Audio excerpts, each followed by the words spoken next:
background, that's for the Apple show, but Godzilla minus one is Toho, the Japanese Godzilla, the original stuff. It's their new movie.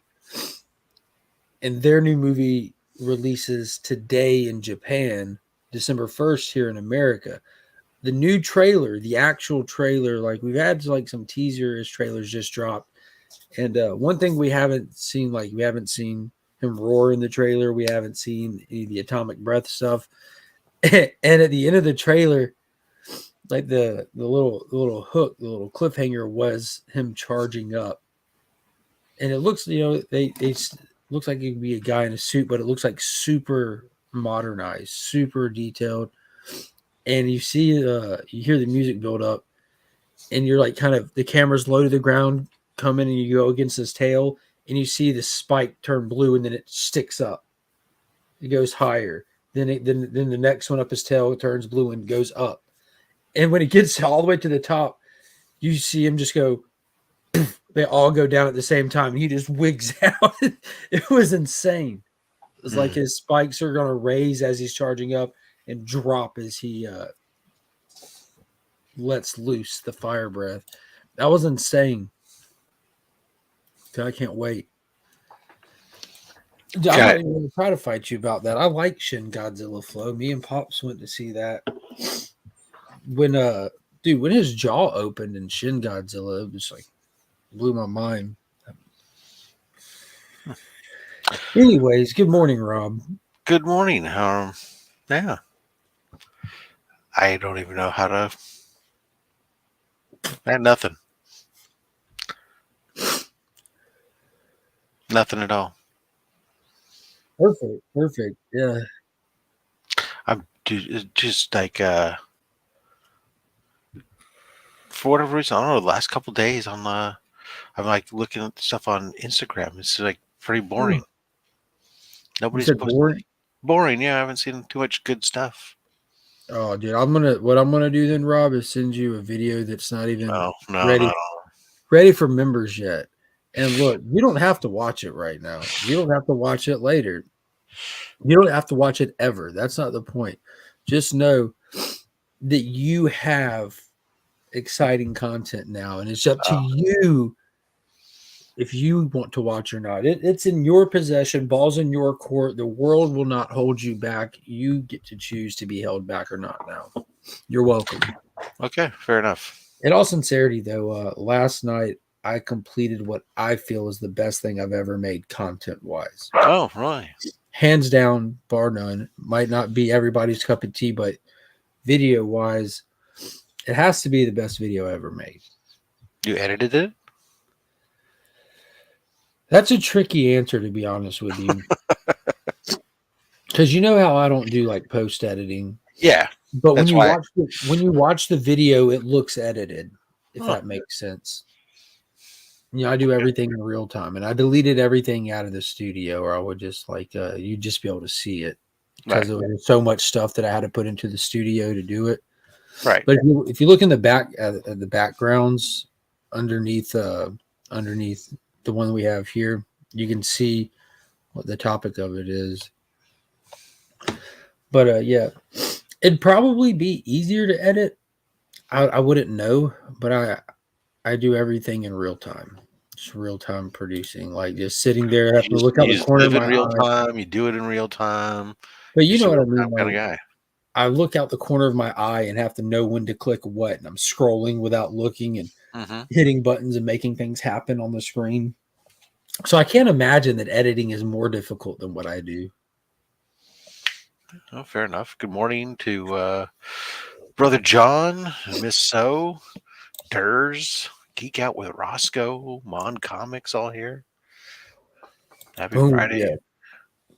This new Godzilla trailer was fire. That's why we were a couple seconds late, because I was watching that. That was insane. It was absolutely insane. Mon Comics just passed his 1,000 subscriber milestone and posted a video on the topic as well. People should probably go check that out. If you like things like comics, you should probably check out Mon Comics. Might be worth your time. I've been blown away by how many fucking C3 videos I've had to watch. I've had available to watch this last day or two. Given that Like 4? I I shipped stuff on Monday, and I sent stuff out on Monday. Like I dropped it off midday at the post office, not even at the main distro hub. So they had to then transport it from there over to the main distro hub. They had to be sorted, then sent out. The fact that people got it Wednesday and it was shipped ground advantage tells me that obviously from the West Coast, we don't have ground transport or something because they just all put it on a fucking plane and sent it out anyways. In which case, I'm heavily reconsidering how much stuff I send out priority to the East Coast if ground advantage is going to get there in 2 to 3 days. Yeah, it's the same thing. It's pretty much the same thing. I got a message yesterday speaking because I noticed that Dr. Von Hoot got stuff. Yeah. And he got stuff. And he put post up yesterday that's like from California to the UK. Wow, in 1 week. And it reminded me of this message that somebody sent me yesterday that reads like this. Package finally arrives today. Georgia UPS was playing games. Bro, I was checking. It went from Atlanta to Augusta, back and forth like 10 times. I tell people all the time, it's the worst post office ever in Georgia. So I don't even track packages, but someone who sent me something was tracking what they sent me to make sure it got to me. It just is the worst. In fact, I watch everyone. I'll be the last person to get stuff that shows up. Well, you will be because your stuff has the only package I haven't shipped yet. Oh, that's perfect. Makes perfect sense. Have you, and on a serious note, have you sent DJ his? Yes. Okay, never mind then. Including his black box comics. I was gonna those signed photographs. I was gonna throw some in his box. Yeah, I wasn't even gonna fiddlestick you with it with all the stuff you had going on. But I was gonna send some his way too. And I saw Mad Spidey open his box, and yeah, I've been trying to share him over on the IG Instagram so other people can see him and who else? House of L did a short. Yeah, posted his over on the IG yesterday. He got the slabs. He got the 4 slabs in a medium flat rate box. The new 4 shipper slab shippers. Those are pretty dope. I mean, let me tell you, if they're in fitting 4 slabs into a medium flat rate box, even with those slab shippers for that 4 is really more like ideal for CBCS slabs that are a little bit thinner.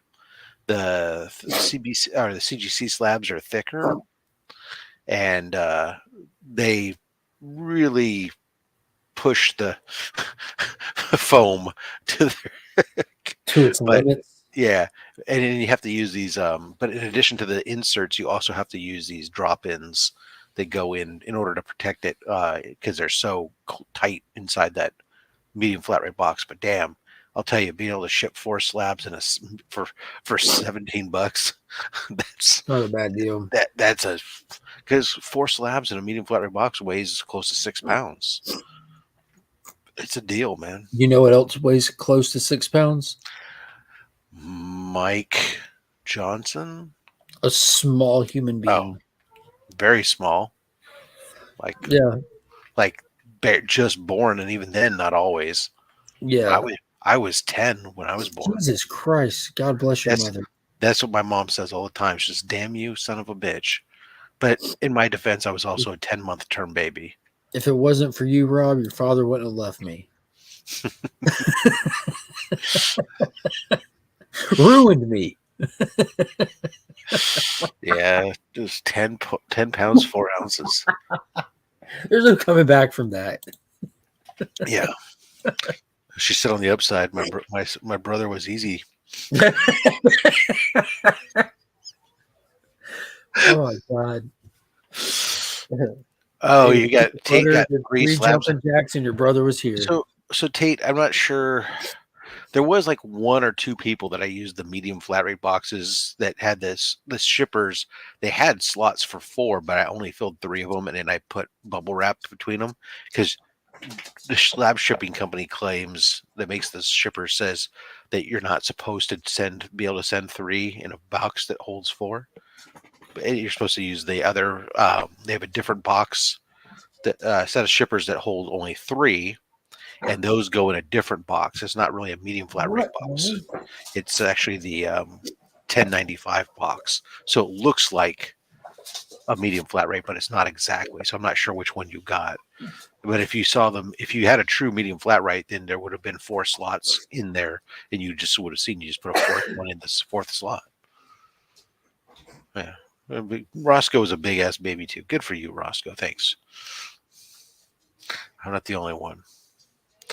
They used to tell my mom that she was like, wow, 11.2. Jesus Christers. You barely even weigh that now. I don't know how you weighed that then. You must have lost a lot of weight. But yeah, the 10-month term. I don't know. My mom always used to bitch and complain that the doctors would said, "Oh, you must have miscalculated your due date," and until I was born, and then they apologized to her. I did lose a lot of weight. Habits. Oh, there you go. But I don't know about you guys. Watched the stayed up last night to watch the Thursday night Disney offering. There you go, the Loki. Interesting. That's all I'm gonna say. No spoilers, just interesting. I'm intrigued for the. I think next week is our final episode. Is it only 6 or 8 episodes? I don't know. Maybe it's only 6. In which case, there's a lot to do still. Yeah. Yep, 6. Okay. Well, then there's a lot to do still. Interesting. Thank you, Mike.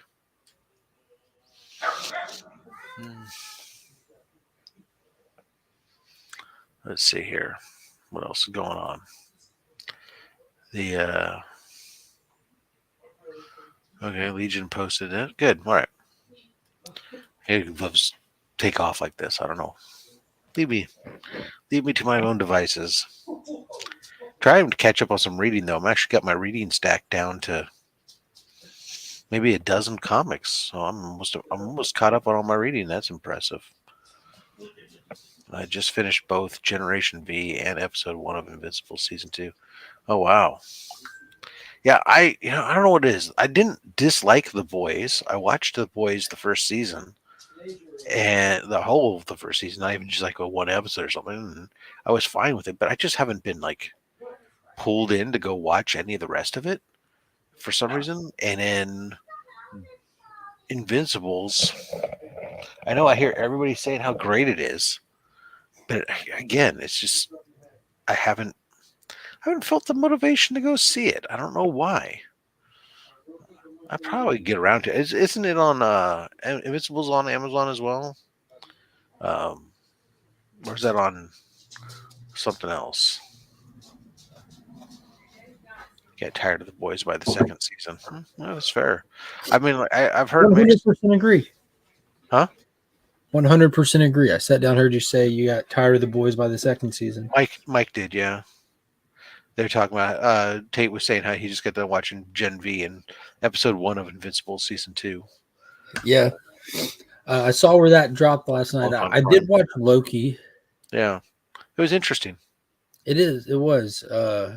And that's, I mean, I don't think there's much more to say about it. It was just interesting. Yeah, it was just interesting. And I know that a lot of people were speculating because the way that the previous episode ended and with the information we were getting about the resetting of the MCU, like the conversation that Kevin Feige had.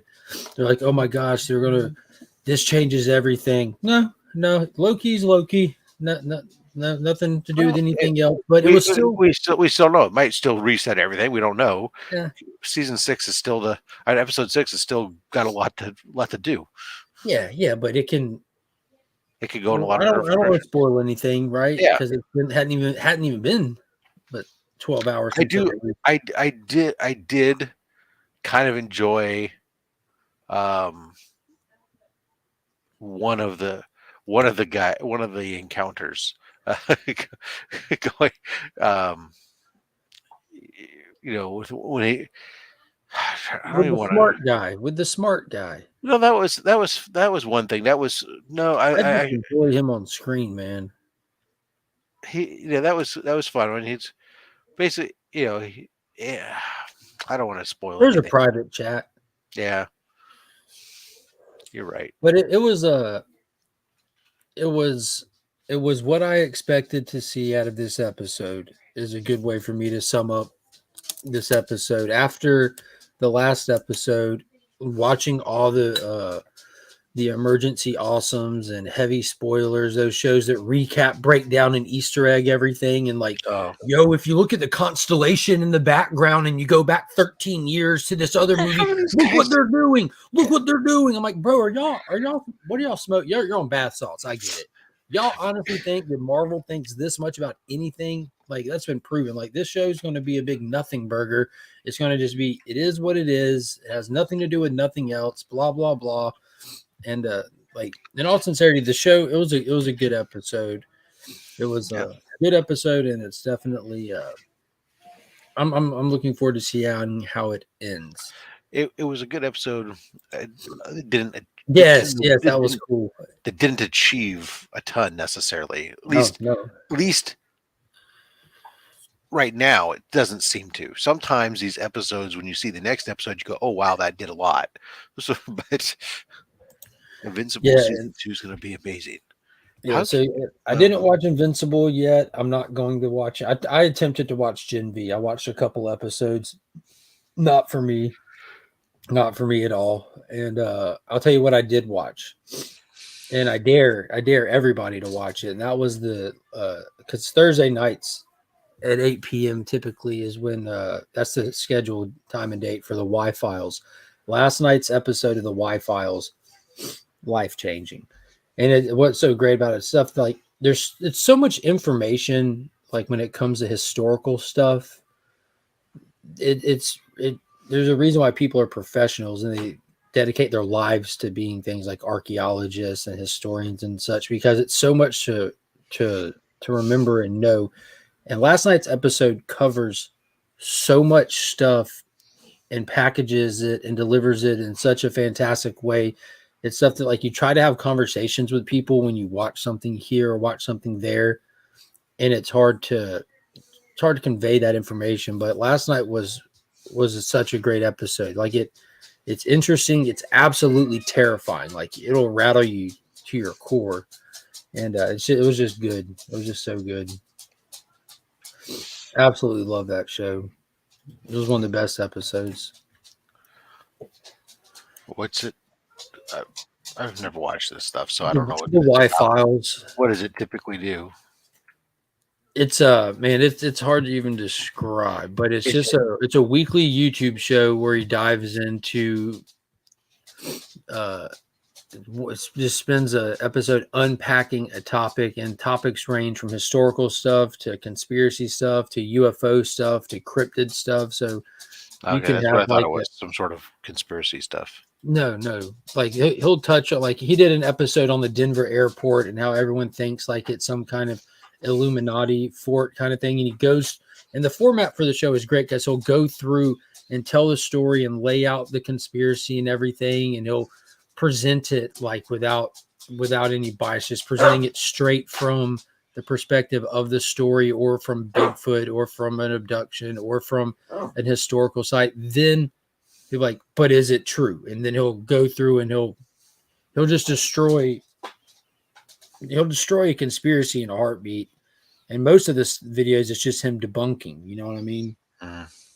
But videos last night, because last night covered ancient historical sites that we've discovered over like the last 10, 15 years kind of thing. And one thing that's interesting about history, especially when it comes to like history at an academic level, is what people are being taught in schools right now is 100% false. Like 100%, not even a little bit percent, but 100% false. Like the way that data moves is just not caught up to the academic level at all whatsoever. And like one of the most common known things for people to think, like, where do people come from in the Americas? Oh, they walked across the ice bridge at the end of the last ice age and populated America and went down, and Native Americans were the first people in America, and these are the first people in Mexico and South America. Well, that is beyond false, like completely, absolutely proven wrong. And there's like a huge bias for people who want to update history anymore. And it's a video on some of the most ancient of ancient places, confirmed, not like theorized, but confirmed. Like these are the models that blow it all out of the water. And he gets into like the civilizations pre-ice age, which 10 years ago that wasn't a thing. Like the basic model says that Sumer was the first civilization right after the end of the ice age, but it's mind-numbing when you get into it, and then why those civilizations aren't easily recorded and why it's taken this long for us to discover them. Like you have people boots on ground at sites right now still unearthing those sites, numerous ones all over. But when you see those sites and you start hearing about what those people left behind and what confirms them, it's insane. It's getting to the point where they're going to have to rewrite not just like like the rise of civilization, but rewrite and shift dates and stuff when it comes to the evolution model itself. Because at this point where it was supposed to be like Neanderthals like coming up in like the Sahara and in the Middle East during the Ice Age, is getting to the point where that's going to look like a divergent species altogether, and civilized people with societies were parallel with them on the earth. It's absolutely crazy stuff.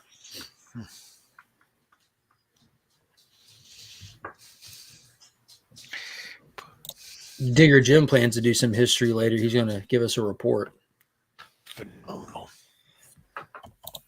Good morning, Marcus. Yeah, a little like Unsolved Mysteries, but more than just people.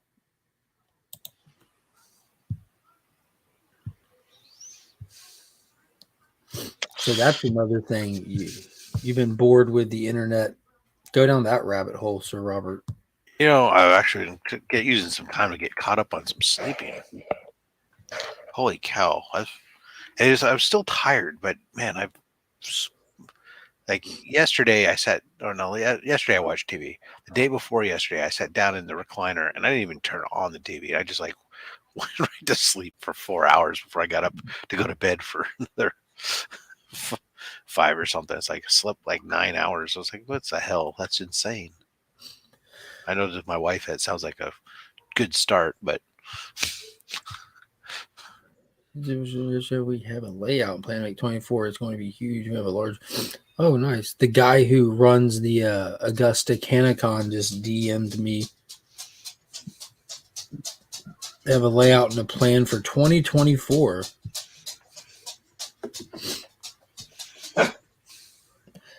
Going to a comic show this weekend, Rob. yeah. They're having one. You know where I go to the zoo about an hour up the road, like right there by the zoo. The zoo's in Columbia, but this is literally right by the zoo, and it's called Lexington, South Carolina. They have one of those big barnyard flea markets, which is like the name of the company, Barnyard Flea Market. And they do a big comic show there.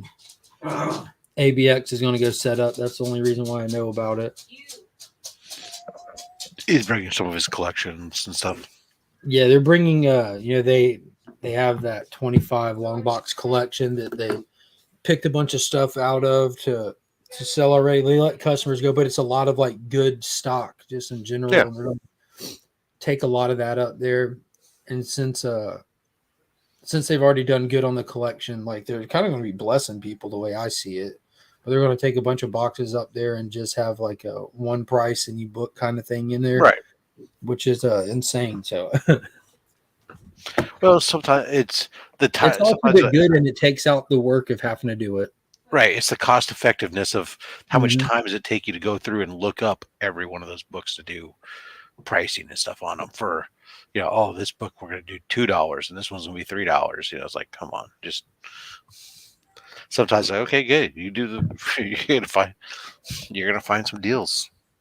Congratulations. And if you already made your money, well, you're a good chunk of it. And now you're just turning inventory so you make room and not have it sitting there eating up cash that's preventing you from being able to buy the next collection.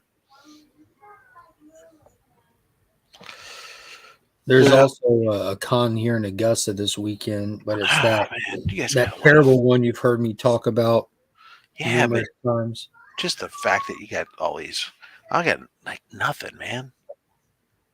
Well, there was one last week, but I couldn't go to it. It was on a Saturday. Um, Although it's funny because the guy who runs it is that Berkeley Comic Show, which I love it. It's always a great show. But like they do 5 a year, and like three of them are on Saturdays, and I can't go because I'm doing only slabs. And he keeps I made some comment about it, and he chimed back to me. He says, "Well, why don't you just come and do your fucking show from our stage?" Yeah, that's what the Joe Fest coordinator asked me about doing before, and the Canicon guy about doing some video or something. I love supporting those, like the Joe Fest and Ed who puts it on. It's a fantastic show. No, He it's great for the locals. He's puts in the effort, puts in the work, and it's fantastic. And the Canicon, that's a small thing, but Thomas who does that's a local, and he puts both feet into it, and 100% of the funds that he gets for door charge and stuff is always to a different charity. Like he basically puts on a family friendly comic show for his church for charity so that he can bring the money back and they can put it toward their donation cause that they're working on. So I love supporting that one. And then you have this AugustaCon one that's coming this weekend. This would be like I think the third time in 2 years it's here. And this guy just travels like he has this map of like the like this 3 state area. And he just travels in a circle, booking a show every 2 weeks. Then he just goes to a hotel conference center room or something. It's not a center; it's a conference room at a DoubleTree or something. And he overpacks it, charges a lot for vendors, overcharges it for people to come in, and it's a terrible show, terrible experience. And he does stuff like shits on locals, and I'm not cool with that. yeah, no, it doesn't sound cool. Like he'll blindly like no none of the shops, none of the local shops have ever set up at it because he's never attempted to get in contact with the community that he's visiting to put this on and benefit from. And on top of that, the last one he did was on top of Free Comic Book Day. The local event that the industry helps the LCSs put on so that they can bring in new customers, new readers, this and that. And he did it on top of Free Comic Book Day. So every single post that he made about it, which are all generic posts, it's AugustaCon here or ColumbiaCon there or whatever con, and he just has these shallow, hollow social medias for each one of them. And every post that he put up about that one, I would come to your event, but I'll be at, and I'd name ABX, Top Dog, Dead Media, any local place that deals with comics. I named them. I'll be there instead supporting local businesses since that's what the day is meant to do. Yeah, check the Burke chat, Beckerman. You'll see why. Digger, that's an important thing. Old LCSs can go out of business. LCSs will go out of business. They don't remember that the books Turn that might be into the books. If you're trying to hold on to them until they're all worth something, you're not going to do business. You have to turn inventory. You have to free up dollars in order to bring in the collect. You can't, if all your cash is tied up in inventory, then you can't acquire new inventory. And if you're not acquiring new inventory, your customer base that comes to your store, since most of the people are regulars that come over and over again, I mean, I'm going to imagine that an LCS is easily 80% has a core audience.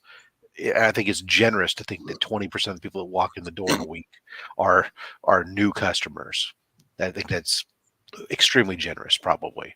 But let's just say, for the sake of argument, 80% of your business is your regulars, right?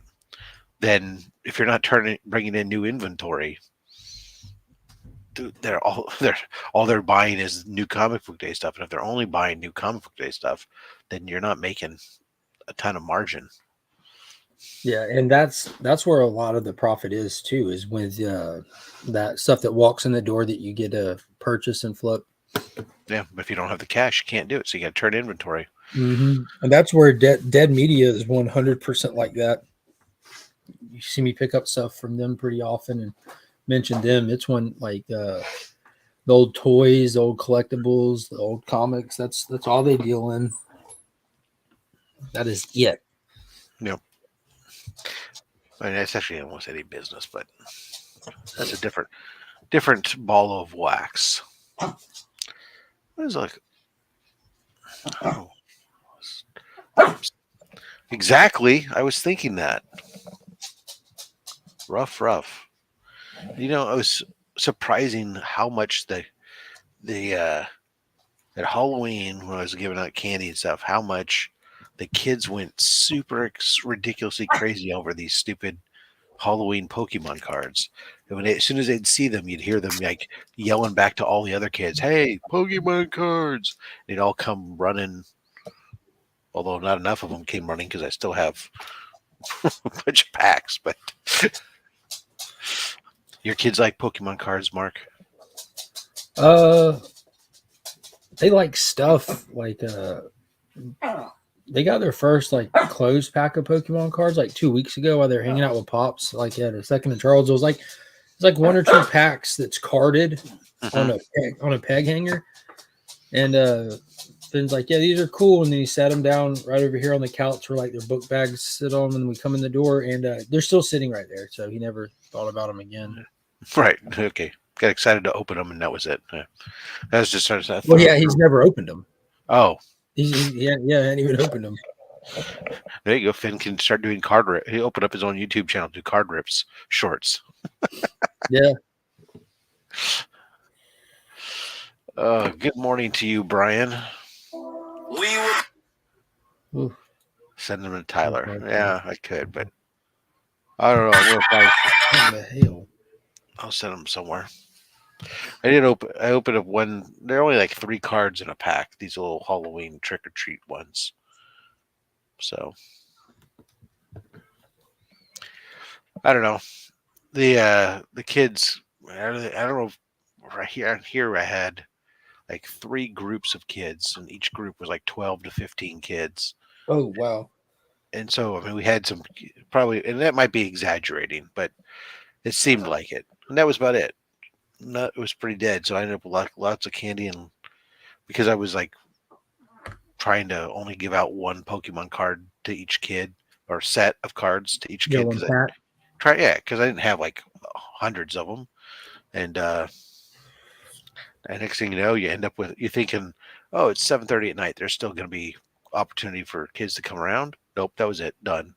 I wonder how many kids, knowing how things are going, choked on paper trying to eat those cards that night.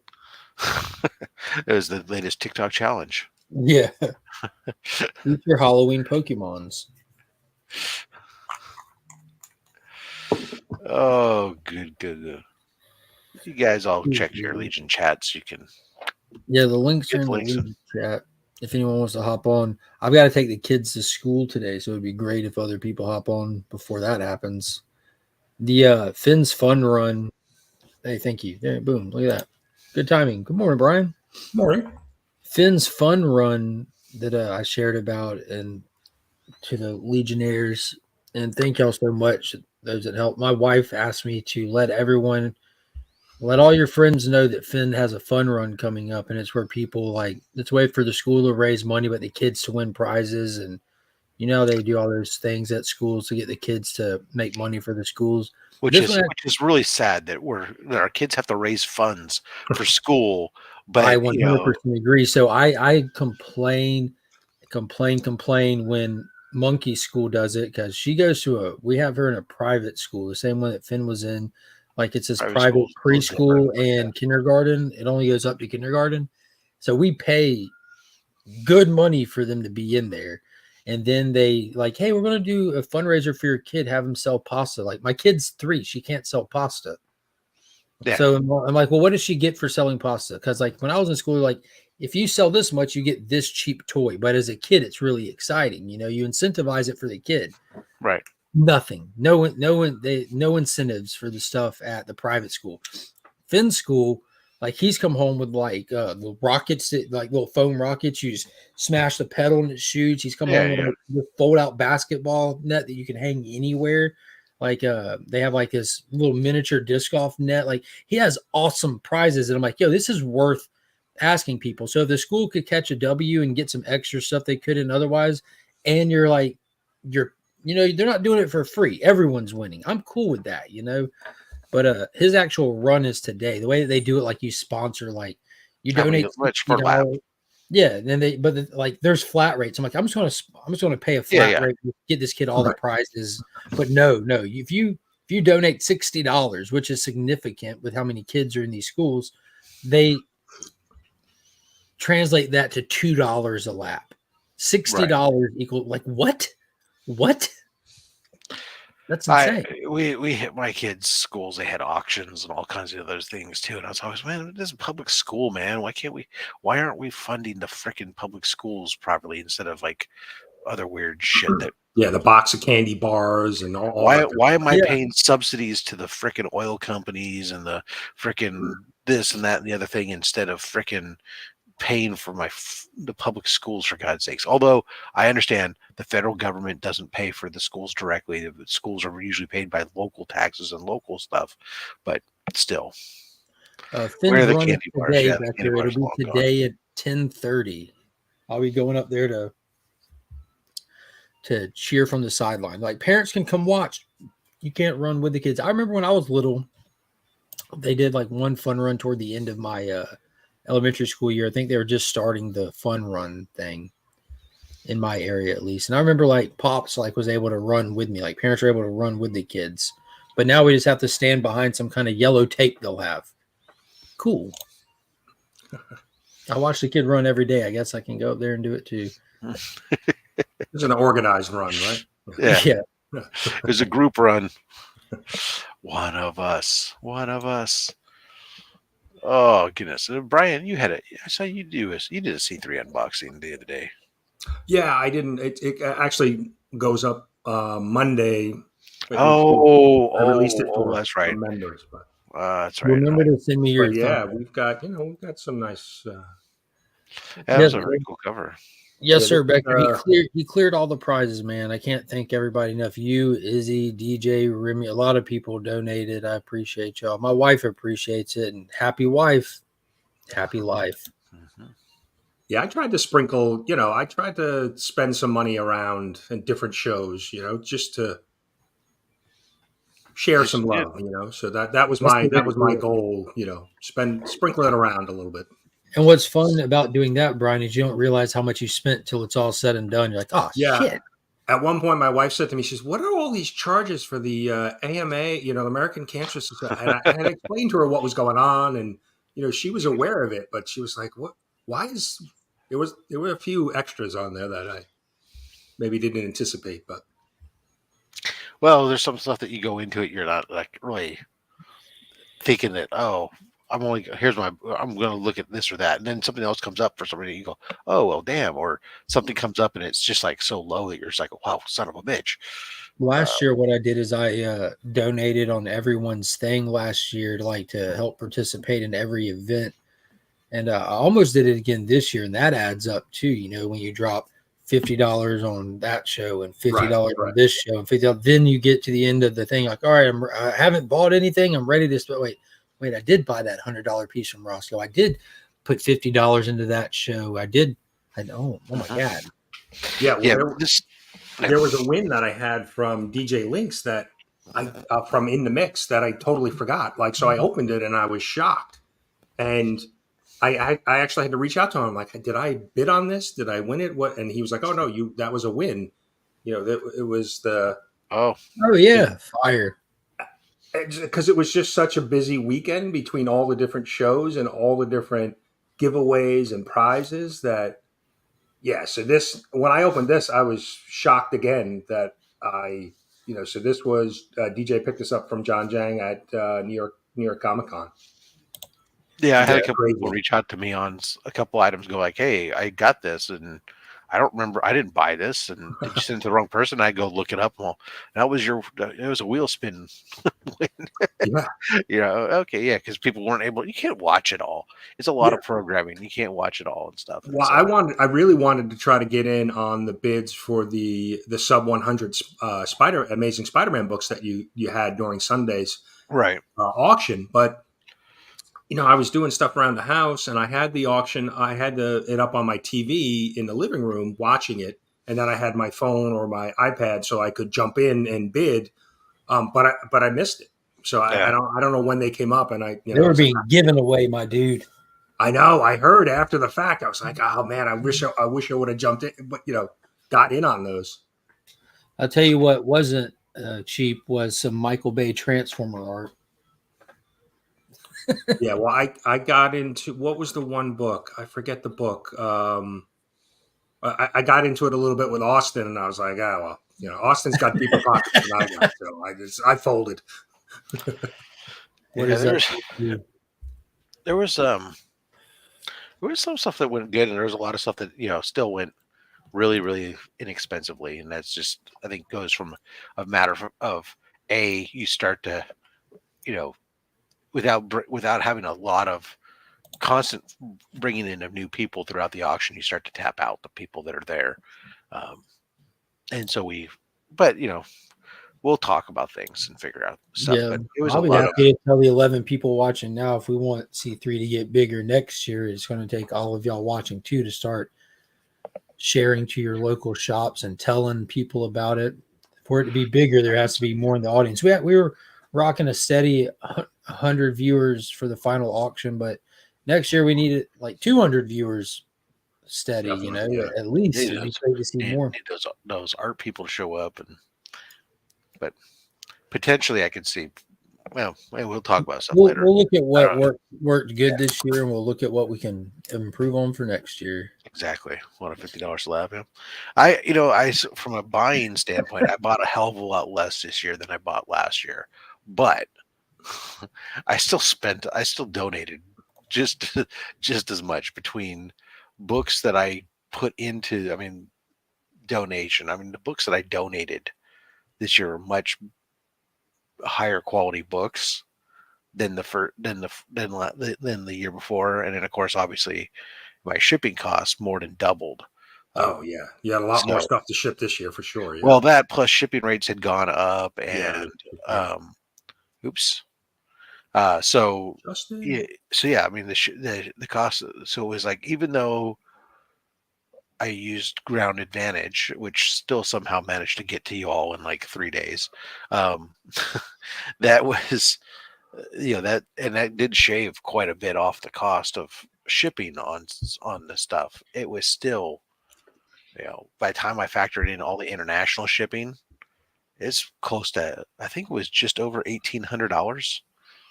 So Yeah, because the international shipping jumps up quick because Czars Sean won hmm a slab, hmm and I sent everything out for priority mail in a medium priority box for $14.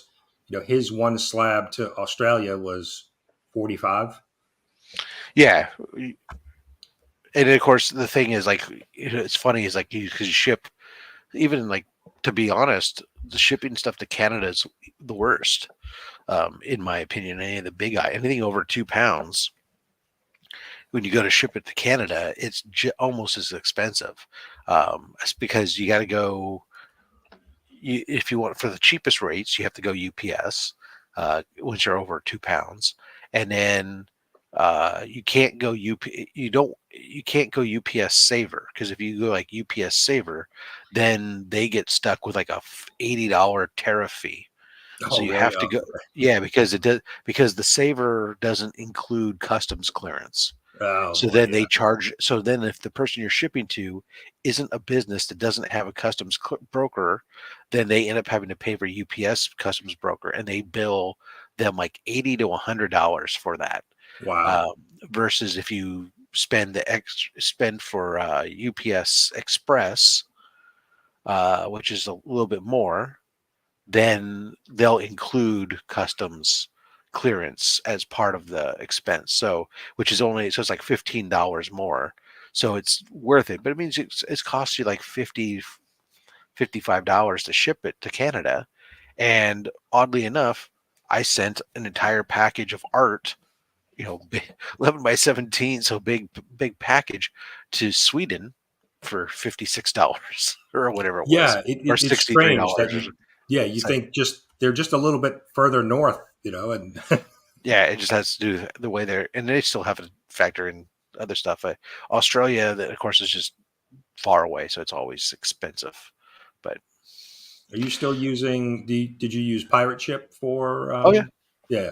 everything with the pirate ship, yep. Because I could then, not only do I get the UPS and US mail, but when I do the bulk, so there's a little bit of fun stuff. So I'm shipping stuff in bulk. So what happens is, like, all the boxes you go through and everything I'm packaging up, I have to write down all the dimensions of every single box that's being done and the weight for every single box. And then I have to populate that into a spreadsheet along with people's addresses and everything. And then you can upload that file to Pirate Ship, and then it'll batch create all those labels all at once as a Oh giant wow, that's batch. nice. So I don't have to create 100 individual labels, as long as I have the data in the spreadsheet. And what you do is you just set like a standard box dimension and weight, and then you map the fields and tell it to override. So anyways, it does all that. And then it'll show you, when it goes to your options, it'll tell you, okay, hey, if you send them all priority, here's what the cost is. If you send them all ground advantage, here's what this cost is. And you do all that, but you have to break it out. Like, all the boxes have to be in one batch, and then if you have padded envelopes, they have to be in a different batch. And if you have priority mail, medium flat rate boxes, those are a different batch, right? But when it comes to international, no, there's no batching, because they No. all have to have their own individual commercial invoice. Oh yeah, So that's right. That's right. Yeah. so you have to enter each one of them individually, which kind of sucks. But Yeah, I got in. So I think the first time I ever shipped internationally, I shipped UPS. Printed my label at home, but I had the customs forms, and mhm. I wasn't thinking that I could just throw them in a comic book bag, and tape it to the Box, package. right? But so I asked the guy at I didn't go to the UPS store. I went to like one of the knockoff ones, Yeah, and the guy got into it with me about the envelope. I'm like, can you give me the clear plastic envelope that you stick on it? Because I know they have them there. And the guy, right. like, I got into an argument with the guy about it. I was like, you get them free from UPS. He's like, no, I paid for them. He wanted to Paid. charge me like $1 for it. I was just like, Wow, it probably pays like 5 cents or less for it, but yeah, I was kind of surprised. And so that was my first international shipping experience. yeah, yeah. I always use the comic book bags, poly bag, Yeah. well, So that's what I do now. I'm like, I I don't keep, know why I didn't think of because it I always ahead take of like time. I'll get some in like the current bags, and I don't use current bags for anything anymore. So when I take books out and I put them into my Silver Age bags, I'll hang on. I always keep a collection of some of those current bags that I use for putting my commercial invoices in. Yeah, Yeah. and I'm like really excited. And thank you for catching my address change. I don't know. I guess I never updated it through the Well, donation probably because website. it was your billing address, and your probably was still, for your credit card, may not have been updated yet or something. So you were using that. Yeah. Yeah, no, it was fun. It was like, so this year I got a thermal printer, which made this job, Oh oh my yeah. god, so much easier. Because Oh last yeah. year last year I'm printing on regular paper and I'm cutting them in half, and then I'm having to Mm-mm. tape all four sides down, and everything else. Mm-mm. So printing with a thermal printer was cool. it spit them all out alphabetically from because I sorted them that way. So finding them when I was going through the packages, because I'd box everything up and then I'd write people's name on the box. 99% of the time. there were a few that I found out. I go, yeah. There were a few that were like, oh shit, who does this belong to? And I'm like measuring the box and checking the weight and going through my list and looking for that box dimension and weight combination to see if I can figure out who it is. Right. And if I couldn't, then I'm having to like reopen boxes and stuff, right? And but just so finding them and labeling them was super easy this year compared to previous. So I was super happy with that. But then when I found with the commercial invoice, the problem was always they would, when you sit your 4x6, they'd always print so small, and so they're unusable. And I found that I could tell it like print just page 1, which is the label on the thermal printer, and then print like 3 copies of page 2. I said on the regular printer. Yep, no problem, Mark.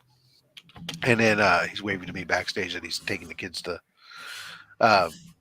then tell it print this one on the regular printer and expand it to fill the page. So in all the past, I never thought about that. I was always downloading it, then like zooming in on it and taking a screen grab of it, then putting the screen grab photo into a Word doc. I was doing it so hard in the past. It was like made it actually pretty reasonable. But Justin's not here to talk about that's usually what I'll do, like any international, is send it to the thermal and then print the others on the regular printer. But if you sell anything online or do a lot of shipping, the thermal printer is a game changer, because you don't have to worry about ink, and it's sticky. The 1 or 2 a week wasn't a big deal, because I was shipping obviously at least 2 packages a week with my Only Slab stuff. That was never a big deal to me doing them via the paper. But this thing, doing 140 whatever it was packages.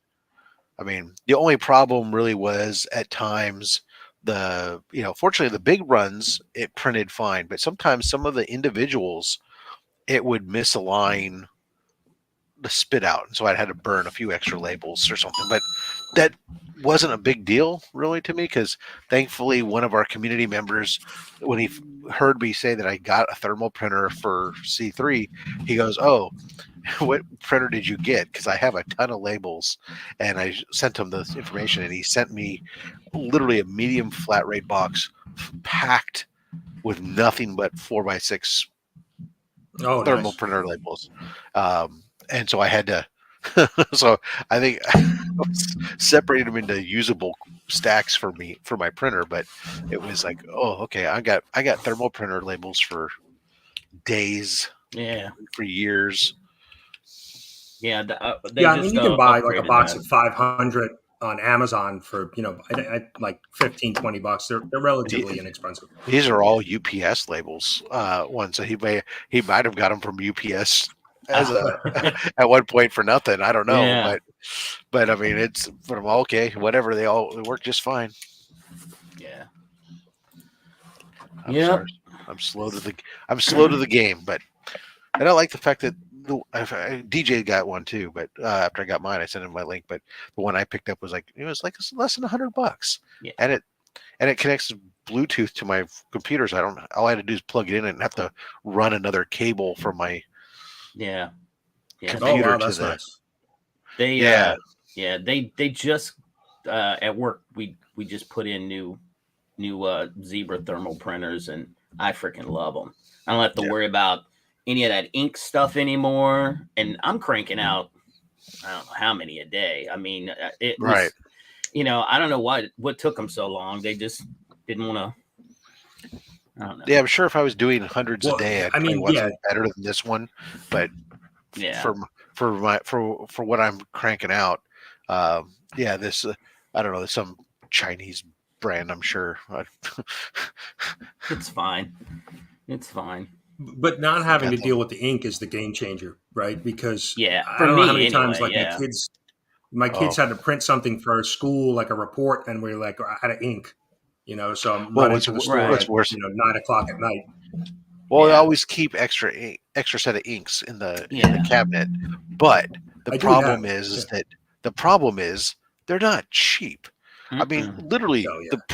the printer I have now, uh, I bought because my previous printer, I went to go get the ink, and the inks were, a set of inks was going to be like $120, and this printer, which was a fax printer scanner all in one, was $89. I said, okay, so I could pay $120 something for some inks, or I could pick up a whole new printer with inks for Yeah. $89. Yeah. Well, shit, I guess I'm buying a whole new printer.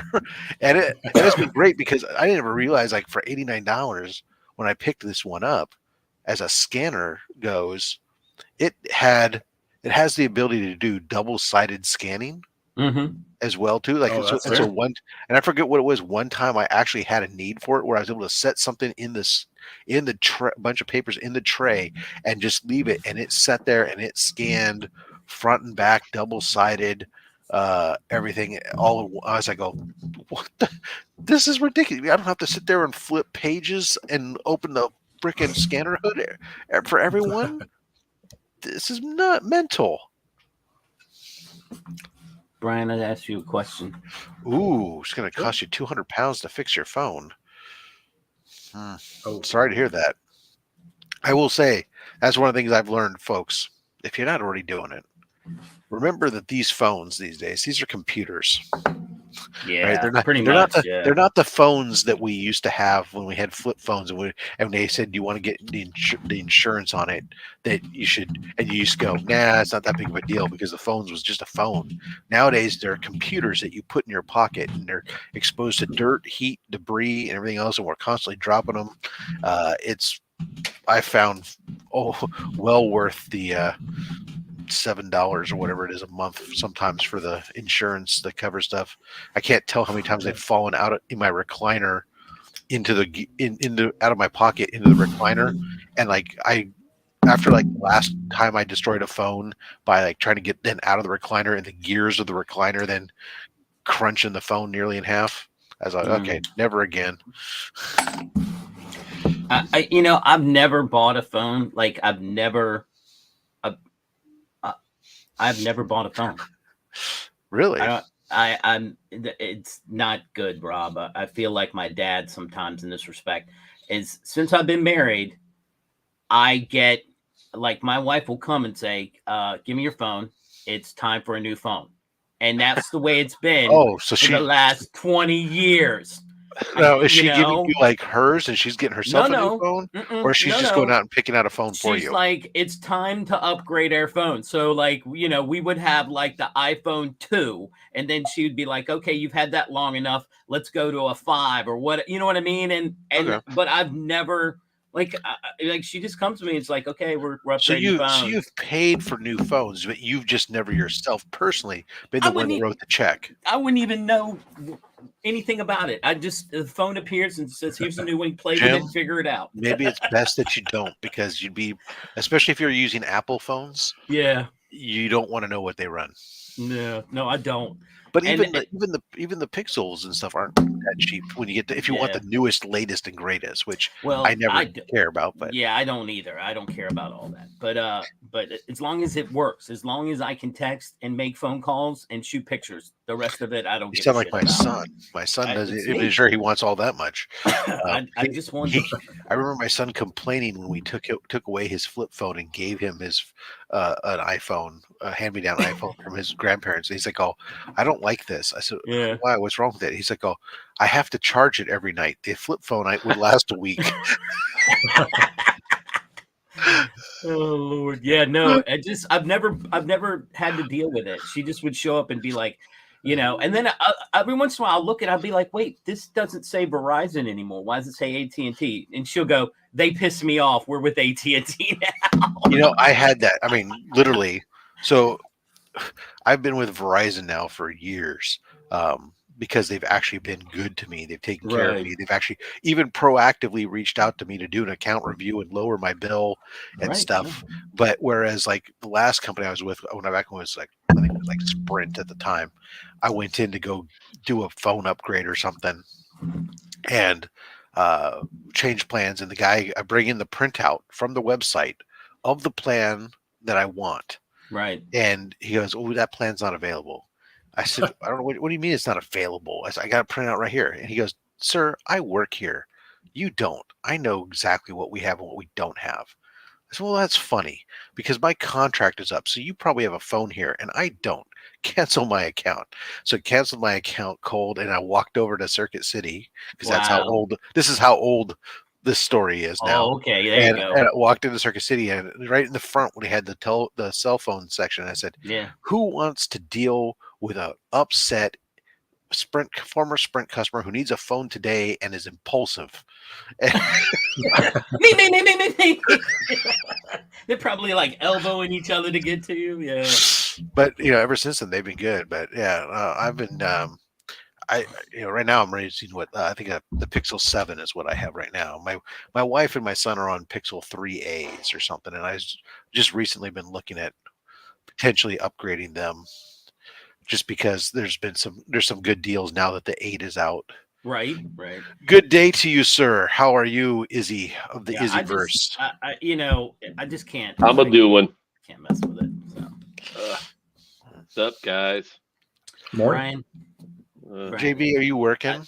I sent you a message in the private. Always working. Oh, okay. Can you see that? Or being worked. Take your pick. Sometimes. The world is perfect. No. Yeah. Seldom. Let's see. It's insane amount of hotspot full. Oh, yeah. If you do, if you're using your phone as a hotspot and stuff, and you get data cap issues, yeah, it's kind of crazy. I forgot about that for so long because I haven't had to use my phone as a hotspot for so long, and I don't think I even have that service on my current plan. But I have it in my car. And that's like when I used to have like for a while in my car, I had an unlimited plan in my car that would provide the internet. Right. Then when like the pandemic came and stuff, I said, I'm not paying for unlimited internet in my car when I'm barely using it. I'm barely using it, right? I'm not driving anywhere with the kids, and because that's who would use most of it when they get in the car, is the kids would connect and stuff. And so I went to but their plans are like either unlimited or like, I don't know, 4 gigabytes. I don't know. It's like it's something like really small or unlimited, and like there's no in between. And I'd go on like one road trip, and it'd be like, oh, I've get notice that, oh, you're about to cap out your data usage on your phone, on your mobile, on your car's internet plan, and you're like, God damn it. Yeah, pay a lot for unlimited data. Yeah, especially if that's your hotspot. And that's why I recently had to do that at the home, because our home internet, they started to all of a sudden they started introducing certain data caps on before they would start to throttle your speeds. So, and because we'd have Mary and myself would both be working from home, and then the kids at one point were schooling from home, and they, then everybody's gaming at night and stuff. It was just like, forget it. I just pay for the unlimited and pass, right? Just move. Especially since at that point, I think my work started giving us like a few dollars every month towards the internet costs and stuff, since we were working from home. But bring your own portable router to cons.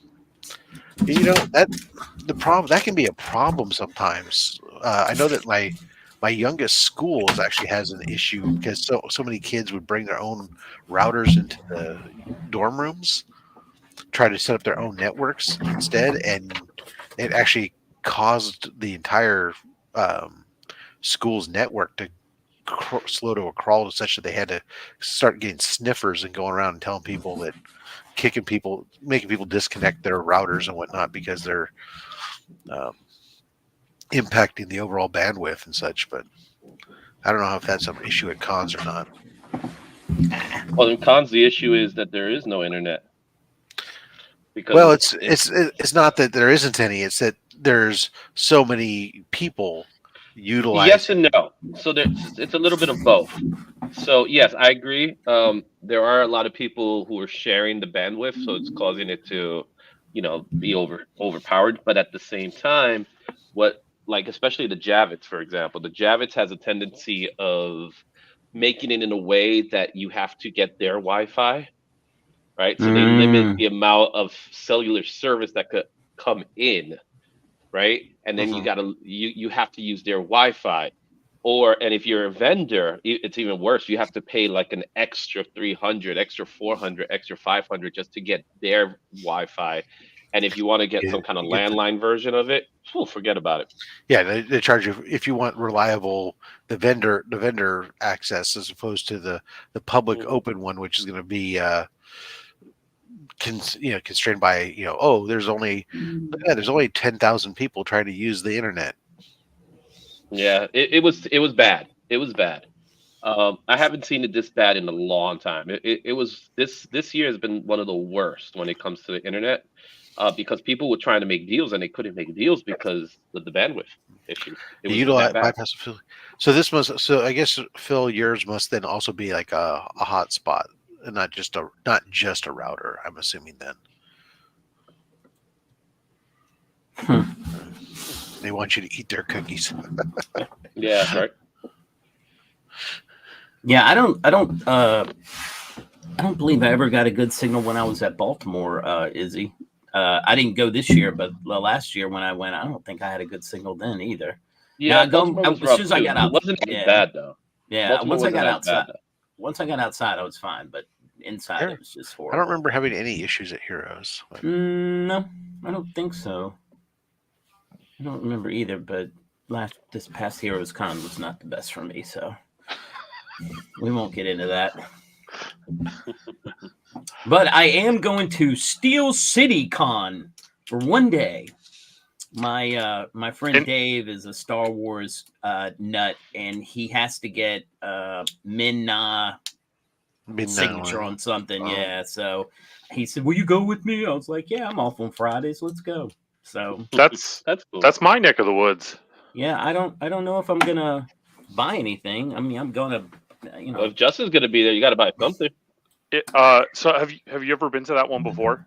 I've been about 6 times. Okay, so you know exactly what it is and what it's about and what. Okay. Oh yeah, you can get maple fudge there, and toys, and maybe 4 or 5 comic books if you're lucky. That's what it's become. When I first started, it was a fair amount of comics and toys, because I don't really care about the fact that they have 60 different celebrities come for signatures. I don't get signatures. I'm not that person.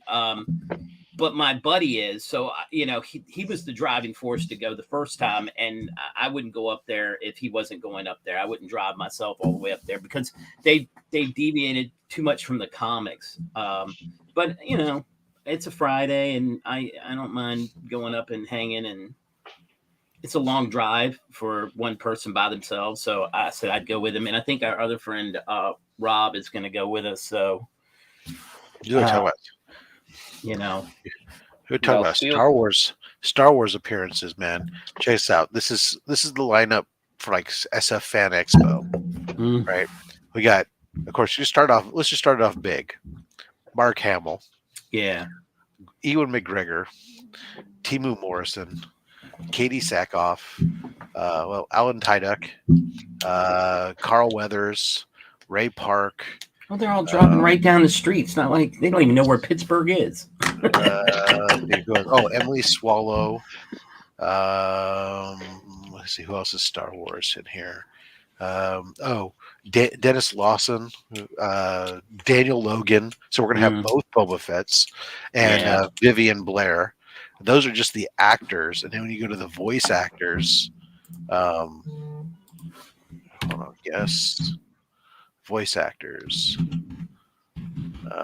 We have Ashley Eckstein, Daniel Logan, Vanessa Marshall, Taylor Gray, Matthew Wood, and Helen's Sadler. Those are all just Star Wars only. Yeah. Then of course you also have like Tara Strong and Peter Cullen and we get convicted criminal Alec Baldwin, Jamie Campbell Bower, Keither Sutherland, Matthew Laird, Neve Campbell. Here you go. Skeet Ehrlich. Remember Skeet Ehrlich? Shamik Moore. Oh, I forgot E-Man. Shamik Moore is that's Spider-Verse. Yes, Shamik Moore. John Cleese. There you go. Oh, hey, there you go. We get the Dark Saber guy, Giancarlo Esposito. Jason Patrick, Sam Raimi. Who is McKenna Grace? I was just reading just the Star Wars people. Jesus Christ, there's a whole bunch of them because Katie Sackhoff's coming. They're bringing some of the Battlestar Galactica. They're also they're also bringing some of the Battlestar people. Well, and I'm trying to show you. Then there's a bunch of Star Trek people. Yeah, we don't. This is Rob. They bring everybody to this. Yeah, it's pretty ridiculous. Big though. David like a big lineup of people. David Arquette. Yeah, this is a huge. So Fran Expo's got a big one for us out here, but which is funny that these guys are all going to show up because it's like Thanksgiving weekend. So it's really wow. Yeah. So it's like what's funny is you go through there and there's like a bunch of some of them that are Saturday only, Saturday, Sunday only, and then there's some people that are Friday. So it's like if you really wanted to hit like all these people, you have to like pick and choose. It looks like the only day that everybody will be there looks like is Saturday. So either you have to go Saturday to do all this stuff, or you have to do other stuff. But I'll go on Friday, and that'll be my one day at that con. Well, yeah, I told. I mean, like, so Min-Na's only there Friday and Saturday. She's not there Sunday. So I told him I can't go Saturday, but I can go Friday. So we're gonna go on Friday. Yeah. Justin, do you go to that one? No, because the Artist Alley is just a bunch of locals. It's wall prints. I don't go because there's no one's making their own comic there, so they're not looking for me. Yeah. And what's a Friday ticket? Friday ticket used to be like $20, but now it's what? I gotta look. I think it's like 35. I almost hate the fact of going because of that, but I'd already told him I'd go, and if I buy it now, I get it at a cheaper price, I think. So I will buy it here shortly and just commit to it. But I did have some fun time going there a few times. I've had some, what's that chick from Battlestar, the one that played the sexy Cylon? You know what I'm talking about? The platinum blonde. So she was there. And that's Katie Sackhoff, isn't it? No. No. Okay. Trisha. Oh, yeah, Hefner. Yeah. Anyway, so she was there, and my buddy Rob was he was excited. He was like, "I'm gonna get a photo with her. I'm gonna get a signature, all that stuff."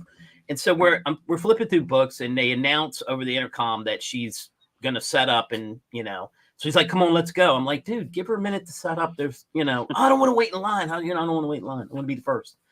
So we walk over there, and they're just setting up, and there's nobody around. And I'm like, "See, I don't think you have to worry. There's nobody here." So, he says, "I want to get a picture." She's like, "Fine. This is how much it is." Blah blah blah. And they and I shoot some. He says, "Can we use my camera?" And she said, "Yeah, sure." And so I take the photos, and then he starts to walk away. Like they exchange money.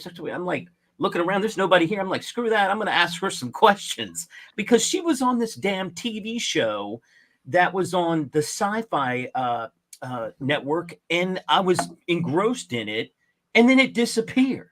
Like they left me hanging, and I knew there was like a season 2, but it never. Like, what happened? So I asked her, I said, "Hey, I got a question for you." And we, my friend Rob is just standing with his jaw open, like, how can you talk to her? I'm like, what do you mean, bro? She's just a woman. Shut up. Go away. You're embarrassing me. And so I asked her, and it turns out, Nerd. They love to talk about stuff like that anyway. I mean, that's their job. And she said what happened was it will never be probably released on television because Lionsgate and the Sci-Fi Network got into a pissing match over money or something, and they ended up what else is there? Yeah, they ended up just being like, we're not going to release it then. But what sucked is she had to commit to 2 years of a contract. And, she made money off of it. I mean, she got paid to live, for work, but she also missed the opportunity to be in a decently big movie that they called her back on, but she couldn't get out of the contract. They would not let her out. And she goes, that's what a lot of people don't understand. I mean, we still have to pay our bills. We still have to, make a living. And sometimes we miss bigger opportunities because of it. And I was just like, yeah, that sucks. Anyway, thanks for letting me know what happened.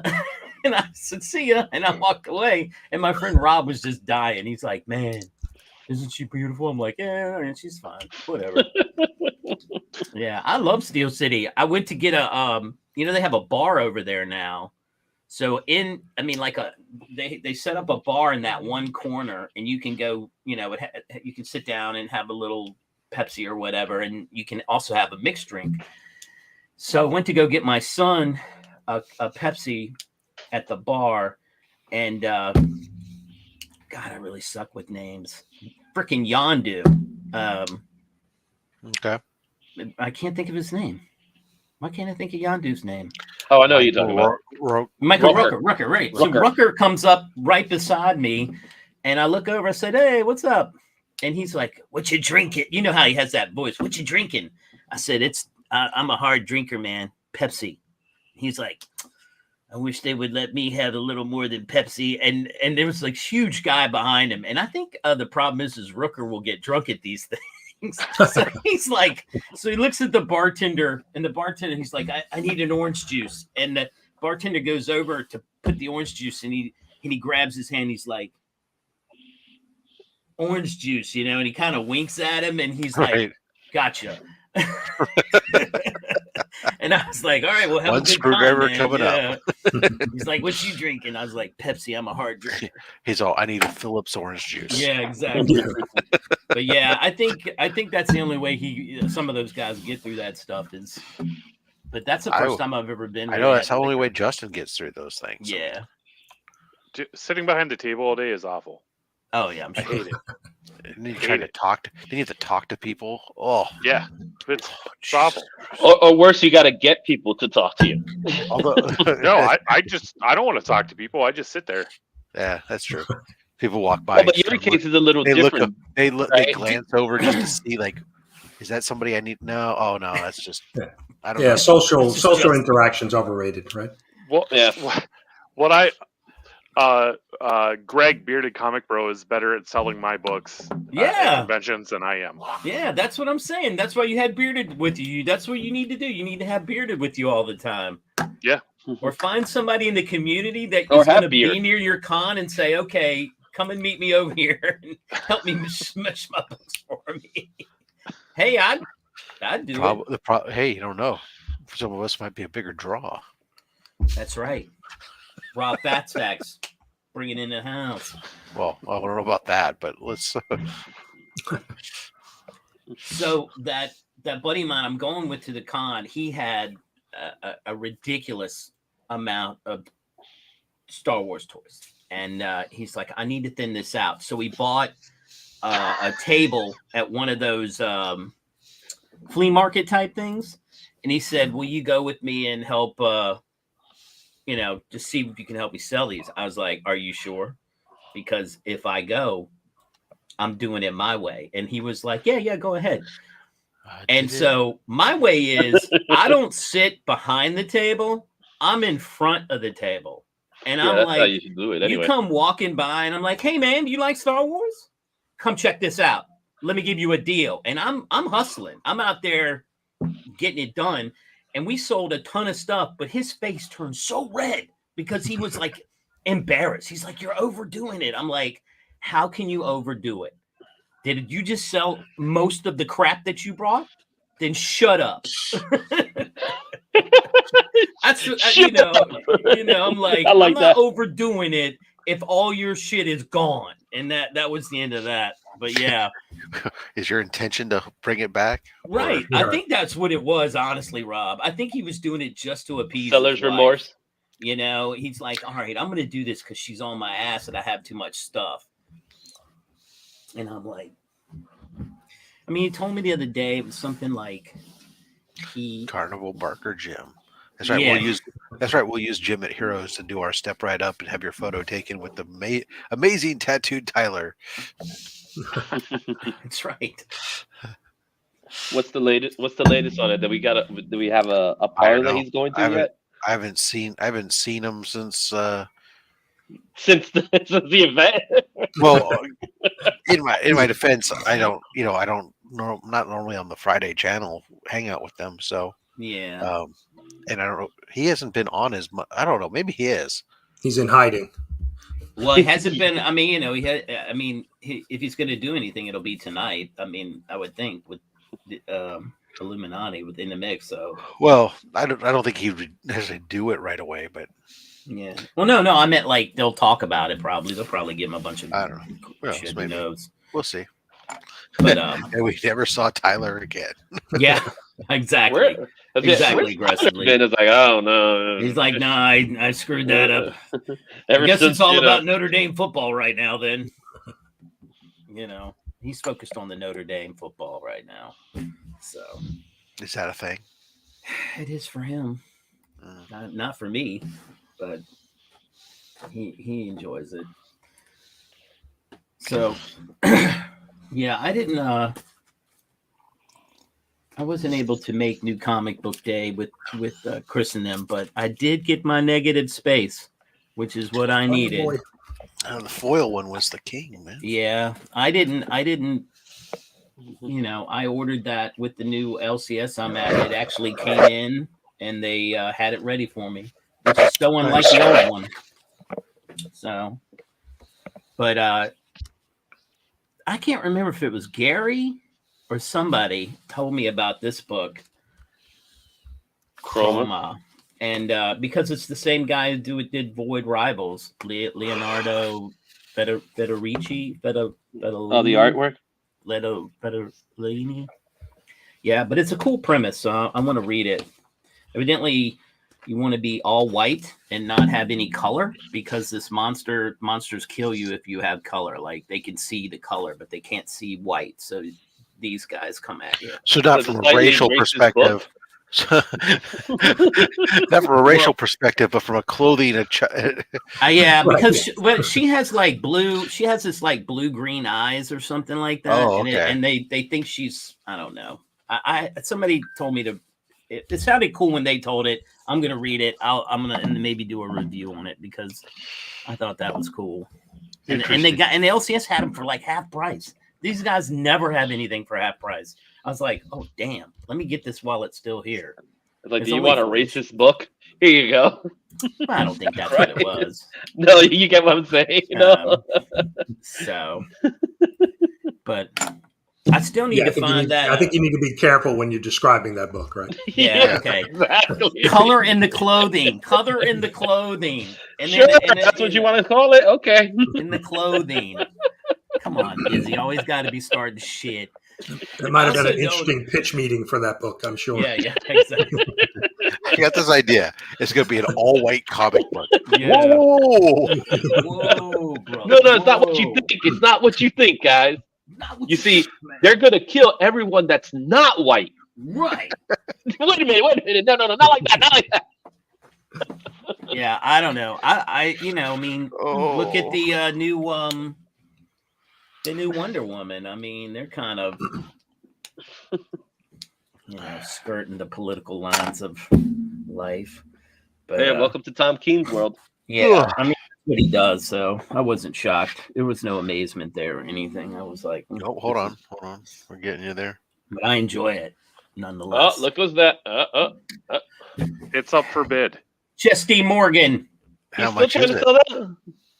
It's currently at $9,250. Is that the original artwork? Yes, it is. They are describing it as the Captain America Heroes Reborn promotional illustration original art. Highest bidder currently Justin Birch. No, I believe the highest bidder is currently someone in Georgia. Mm. I doubt it. Some kind of pecker. Oh Lord. Is that because Austin isn't awake yet? Is that? Yeah. Give him a minute. In 4 hours, I'll still be up. It'll be like, oh, I got that. So, I mean, look, to be honest with you, this was to me. I mean, come on. I got that because I think Austin was asleep and Nick wasn't around, and that's why I got that. Because I guarantee you, if they'd have been there, they'd have bid me up. Nick was like, "What was I doing?" I got one too. Yeah, man. Chris the Comic Vet original. Yeah, I mean this was Eric Martinez, I think. Yeah. Yeah. Pretty cool. But this is Chris the Comic Vet. I don't. He doesn't do a lot of art. I picked up the. I'm the surprised. Chris- I'm surprised he did art because he was in the sketchy show. He could have been drawing there. Yeah, Maybe he he was needs to hosting get for on you. there. Yeah, he was co-hosting. Well, he was really doing. He was watching the chat while I couldn't. Yeah, Right. He was. yeah. That's the whole. That's the kind of the whole point. You want to have somebody like that. You can. I had picked up the Chris Campana one that we had. Mhm. I picked that one up. And I'm hoping. Did you see the Austin Nick's Kicks and Comics Yeah. the Austin sketch that Austin Yeah. did for him? That was awesome. That was great. Yeah. I sent off two of my. Oh, excuse me. Hopefully, Rob's comes today. Picked up two of my copies of Unnatural Order to send off to CGC. I was able to find two copies that might be candidates. Oh my god. The backside of those books take a color rub like Yeah. so easy. Yeah. You really gotta make sure when you pull them out of the bag and board that you take the board out and don't slide it along the board. Mhm. Oh, did we Those all lost black. JB? Yeah. Yeah. Where you went? He went out for a minute. Private chat. Yeah. Smoke bomb. Yep. Okay. He went to drop a smoke bomb. But Oh. yeah. I'm hoping that your box comes today, Rob. I haven't. Oh, you I haven't think received it yet? Yeah, I think it'd be here by now, though. Maybe yours actually went ground, unlike everybody else's. Mine came in. Yours I know, came it's like- in? Everybody seemed to get theirs like so fast, and it's like theoretically they're not supposed to be there for another couple days because Well, Baltimore is horrible. they shipped ground Mhm. from California. So that's why I joked with on DJ's channel, on DJ's posted his, and I was like, he opened it on Wednesday, and I was like, oh, I shipped it like 11. I dropped them off like around 11 o'clock in the morning or something like that on Monday. And he's unboxing it on Wednesday, which means it had to go by air on Tuesday, or it had to travel Tuesday to get to his local station, his local office, so it could be delivered on Wednesday. Right. So I'm like, thinking to myself, man, damn. Since I sent those ground, I had no idea that the Postal Service had hired the Snowman and Bandit to freaking deliver their because Yeah, exactly right. Well, I can't say for New York, but anything that comes into Baltimore, I'm gambling. It sucks. I mean, they have lost several of my packages. I'm praying to God they don't lose this one. There's actually something, I want stuff out of that one. There's been a couple times where they've been lost and have to deal with it. But yeah, I'm going to be pissed if it's if something. The one I was really surprised with was actually Taylor, because Taylor's package was like super heavy as well. The fact that he got his didn't go ground and then they aired it out there was insane, because that package was super heavy because he had the big old coffee table books and everything else. But mine shouldn't have been too heavy. I mean, a couple slabs and some comics. That's not bad. So we'll see. I need to check, but was it all the U.S. mail stuff had gone out on Monday, but all the UPS international stuff had gone out on Saturday. But only the international U.S. mail went out Monday. So those are the few people who had like a single one or two raw books that were going to Canada, where it was like less than £2. right. They're the ones who probably won't get it for like 2 to 3 weeks because it went Right. U.S. mail to Canada, and Canadian customs lately has been dogging those for the last couple of ones I've sent. They've been sitting there for they've taken 2 to 3 weeks to get delivered minimum. But Isn't that crazy? I You're don't like, get that. I mean, what is this Rob guy keep sending packages over here? We're gonna have to check those. Yeah, there could be like 20 pounds of cocaine in there or something. He's from okay, Cali. so ABX is expecting his on Monday. So maybe they have a. Maybe it has to do with where the route is. I guess maybe there's a Maybe. ground. Maybe it's the station. Well, here's what I'm thinking, right? So it's going down to going because Maryland and Georgia, they're going down to the south, right? Yeah. They could potentially take those can go down to Southern California, and then they can put it on the train or transport, whatever, or ground transport across, whether it's truck or train across the country from the south. But going from San Francisco to New York or Gotta fly. the Northeast, there's no unless they run it all the way down through the south and then run it up the north via ground, there's no direct route there that you can go. So it might be that they just stick it on a plane and send it That's out a possibility. You know what? This is not yours. I just looked. I know what this is. Oh, this is That special package. no, it's it's a present my wife bought for my niece for Christmas. I reckon because it's coming from Utah. That's what that is. Oh, okay. And yeah, it was, CBizzle. Thursday right. makes. Hey, you're in Texas. That makes sense. So that's just a couple days from. Well, let's pray it's Monday then. I'm getting tired of waiting. Damn it! I want my stuff. You got a tracking number, right? From you? Yes, you did. I'm gonna have to look. Maybe It was in your email. Yep, because I had everybody's email uploaded as part of the database that I uploaded into the pirate ship. So you should have gotten a notice, actually a very formal looking notification of your package is shipped. And all right. Well, you know what? I will go back and look. it might be from Pirate Ship or something. I don't know who it was from, but or what they call their from. It's from Rob Morris. Oh, look at that guy. Not that Rent Warrens. I got mine pretty quick. I don't know when you shipped mine, Rob, but it was priority. I got it on Wednesday. Everybody's went out on Monday.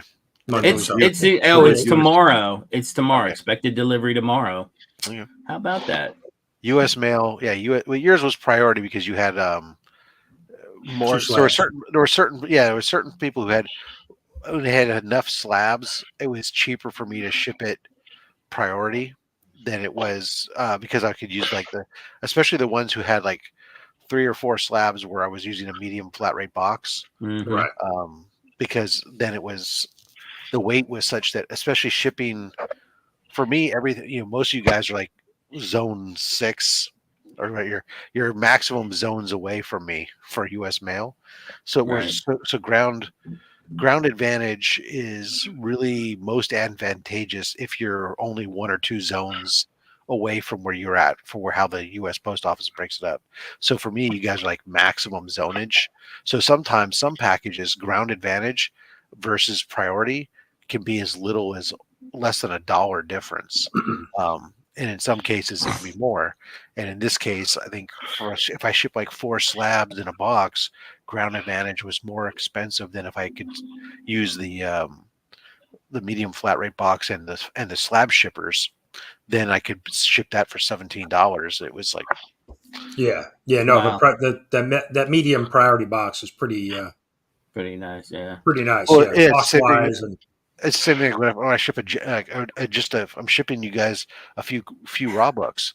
A Gemini mailer is to the East Coast is cheaper to ship inside of a legal flat rate envelope than it is for me to ship it Ground Advantage not in there, because it'll be like $9 if I ship it via Ground Advantage to the East Coast, whereas it's $7 if I ship it in a legal flat rate Right. envelope. Yeah. Paul, you got to get that. You got to get that fixed, buddy. You got to get over there. Come give me your stuff. Yeah, sorry about that, Paul. I just shipped it to the address that you provided. So mine went to Greensboro, North Carolina Packing Sorting Center and is now in Dulles Distribution Center at 3 a.m. And then it's supposed to come to me. So it went from where Rob lives, then to San Jose, then to San Francisco, then on a plane to Greensboro, and then Dulles, and then eventually, Jesus Christ. That's a tour right there. I'm telling you. Well, No wonder it takes 5-6 days. The part of going from within Santa Clara to San Jose to San Francisco. The funny thing is that they wouldn't even went to San Francisco. That makes isn't that weird? Because the airport here in San Jose is right here. The airport. I mean, usually our mail leaves out of San Jose airport. It doesn't go up to San Francisco. Right. But I don't know. That's weird. Izzy, what you drawing? Well, you're drawing something. I am drawing something. It's supposed to be a sketch for Trev. He wants to be surprised, but it's not. Yeah. Well, then don't. No, it is. It is. Oh, it is. well, then it is what it it's is. For it's Trev, not just supposed to be, but it actually is. It's for Trev, but I'm checking to see if Trev is on this. The stream. Well, you don't need to show it. If it's a surprise, then don't show it. Yeah, it's meant to be a surprise for him. I don't mind showing it to you guys, but if Trev's on, he's not in the chat. He's not in the chat, but he might watch the rewind. Yeah. So, yeah. No. Show it real quick. You want to see it? Show it in the private chat. Here, we'll do this. Here. Oh. Okay. Transform. Starscream. It's. I hate drawing robots. Hate it. Because you actually have to, perspective is such a thing with it, where with like superheroes, you could kind of like toy with the perspective. Here, you actually have to have the perspective. Well, not just that, is that robots are symmetrical. Right. Yeah, exactly. Yeah, and where people aren't. So it's a little forgiving if you do a face and it's not perfectly symmetrical or something, because we're not symmetrical. Right. But yeah, robots are typically. Who was that artist, Rob? That was it you or E-Man? Somebody was saying like they're the best at drawing robots, but damn, it's tough on them when you ask them to do. There's people like that. Livio Ramondali. Yeah. That's what it was. He does. I mean, everything he posts. He does so many Transformers commissions. Right. And you go look at stuff. It's pretty much like his bread and butter is doing robots. I've seen him do some other mech stuff, but I have him like the sketch cover I had him do where he did Magnus robot fighter fighting Shockwave. Yeah. Man, Magnus. Granted, Magnus is really small, but man, it's like, not easy. That's a rough looking. And Esteban, yeah, that's what it was. I remember now because he's like he can knock it out of the park with the robots, but I'm not sure about the human side of things. Yeah, because that's if that's what you draw all the time, that's what you're good that's going to be your strength, right? It's like I could draw a car, right? Because a car has like the same designs, but like when it comes to a robot and stuff, like especially a Transformer type robot or anything like that, Robotech, it's like box, angle. So you literally have to use perspective lines to draw them, and it's pain in the butt. Yeah, Yep. well, Darren Warren Johnson, he does a live stream usually Friday evenings, Yeah. and ever since Heroes Con, he's been like just sketching different robots and trying to figure out perspective, and yeah, he's been kind of messing with it for the last several months. No, it's not. And I've seen his version of Transformers. If you look at his version of Transformers, they're probably the most humanized looking Transformers. They're Right. less robotic looking, but he's trying to draw it in a more organic sense rather than the metal. Right. It's like rounded almost, it's not square at all. And I noticed that right away. I was like, this is, but you know what? That's his style. I mean, it'll work for like Do You Power Bomb and Murder Falcon. I don't know if it's necessarily my favorite for Transformers, to be honest with you. It's not terrible. It's just not. No, it's different though. It's different, and it's just a different way. It's just a different way of doing it. There was another one called another book called Giga, I think, that was sort of like that same style, and I thought it was interesting. I love the storyline, but the more I read it, the more it grew on me. So it could grow on me. I bought the second printing of the issue 1, and I'm gonna read it, see if I want to invest any more time in it. Yeah, because the way he's drawn here, if you look at some of these characters, look at his sound wave. Mm-hmm. It has a lot of more of the mannequin. It looks like he used the mannequin. Yeah. No, I can see that. Which is cool, which is fun. Yeah. It makes the artwork work, but and the energy is amazing. Like, I give it to him for his energy. But this is not the typical way of drawing Transformers, which I'm happy, because everybody seems to draw Transformers like in a manga style, because that's pretty much where they came from. Like, his are more simplistic. He doesn't. He's not trying. He's not overthinking. Like his star screen. Look at that star screen. Like, very minimal. Right. Yeah. So. No, I'm not trashing it. I'm just saying it's different from what we're used to seeing. It's definitely more organic looking. I don't hate it. It's just different. I love it. I personally love it. I think it's fantastic. This is where CJ. This is where I might be booted off the stream. This is where CJ and I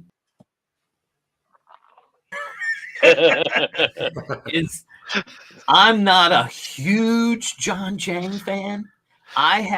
He did do, and I give him major props. He did do an Optimus Prime cover that when E-Man showed it, that's the first time, and I swear to you, the first time I've ever literally, after getting off the stream, I know which one went and bought it like that day.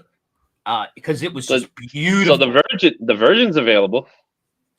No, that's what I mean. That it is. It's a Virgin variant. I know it's an older one. It was it came out. It was like a Megatron and a Optimus Prime. And Optimus, And I had those at one point, and then I gave them away in some mystery box or something. It's just absolutely might be one of the best Transformer headshots I've ever seen. And maybe.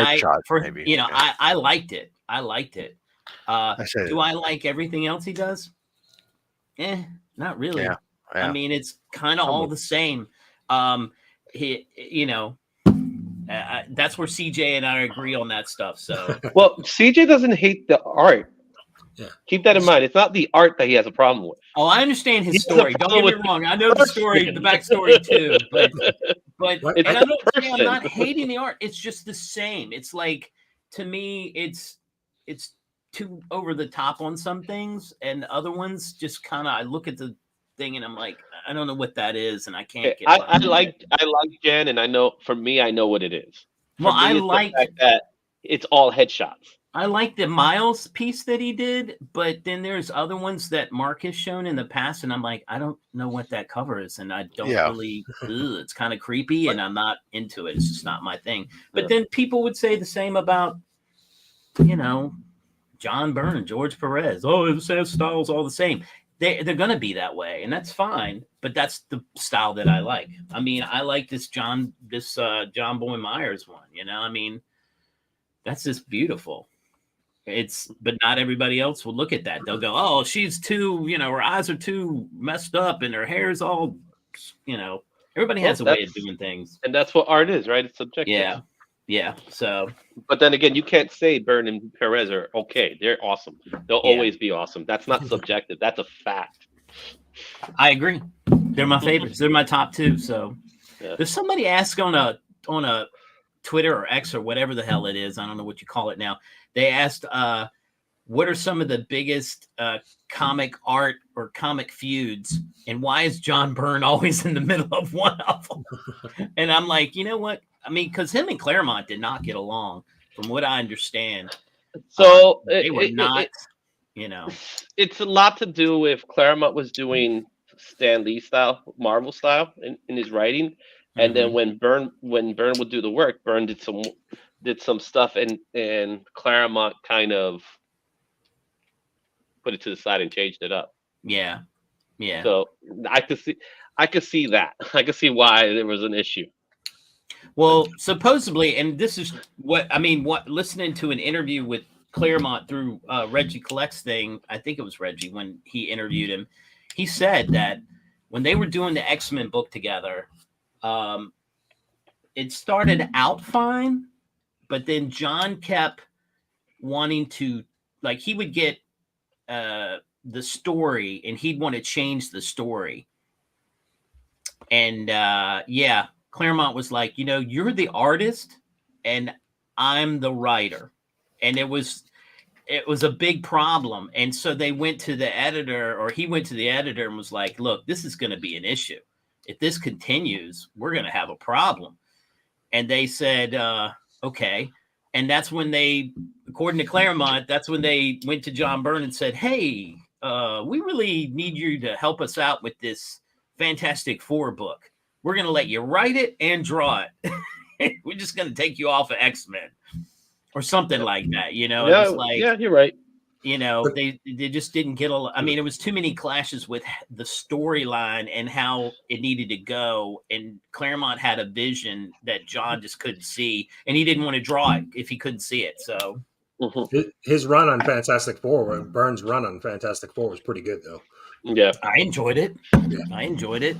But you know what? He seems like a guy that has to have his own book like that to be able to tell the story the way he wants to tell it. And you can't always collaborate with others. I would say this much. I would say John Byrne is very much a writer that happens to be a good artist. Mm-hmm. You know what I mean? Same thing with like Walter Simonson, for example. Yeah. So those are guys that are amazing artists, but I think they want to express their writing as well. Right.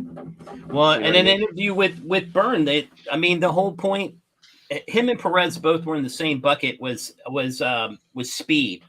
It was all about speed. They when Byrne got to do, like, some of Byrne's original stuff was Marvel Team Up, and they came to him and they were like, hey, our guy that's doing Marvel Team Up is can't get it out. Can you crank out a cover for us or whatever? And he was like, yep, ching ching ching ching ching. And after that, they were like, oh, okay, maybe we can use this guy. And he started doing more and more. And that was part of it, was about the turnover. Back then, you had to turn that artwork over quickly. And Perez was the same way. They started, not just that, but they took the whole page, and to take the whole page and use it the way they did and turn it over quickly, they were making tons of money for Marvel and DC, whoever they drew for. So that's why some people are like that. They're like the Izzies of the world. They just crank it out. Wow. What he does in his bathroom is up to him. I mean, I don't know. Personally, when on the you don't know, you want to be involved? Yeah, no. On the C3 show, I was impressed, Izzy. You were just like, all right, here's a sketch. I did. Everybody else is still drawing, and I'm like, holy crap! Brian got the chance to see it firsthand. Oh, I yeah. was. I gotta I go was grab it. Hold trained- on, I got something Izzy did for me. Okay. Yeah, I was. So a long time ago, I was trained to do fast sketches. A long, long time ago. So Right. I could crank up a fast headshot. So you Mhm. want me to do a headshot? For the most part, it's like the same 5 drawings. Yeah. The only difference is like the hair is a little different, the nose a little longer, Sure. and stuff like that. So there's times that it becomes easier. It becomes more challenging when you have to do like full body work. Yeah. When Yeah. you do full body work, then you're talking about the poses and things like that. Right. So So that like headshot like that one. Yeah. yeah. Mhm. So No, it's now good. looking at it, I would have darkened some of those lines, but that's how I Yeah, am. send that back, man. Send that back, Brian. All right, I'll send it Redo back. Tell me you want your money back. It's a piece Yeah. of garbage. That was an A-OK. What are you talking about? Yeah, no, Izzy did that one for me. I was a want my freebie. money back. Yeah. Give me your money back, man. Give me your back, man. You didn't pay Give anything. me Yeah, back well, the nothing I paid for it. Yeah, exactly. emotional damage. Yeah. I like that. Emotional damage. Yeah, that's awesome. Uh, All right, I'll be right back. I gotta see if this kid is up. He needs to be Wake up up! and moving Yeah. around. We have driving today.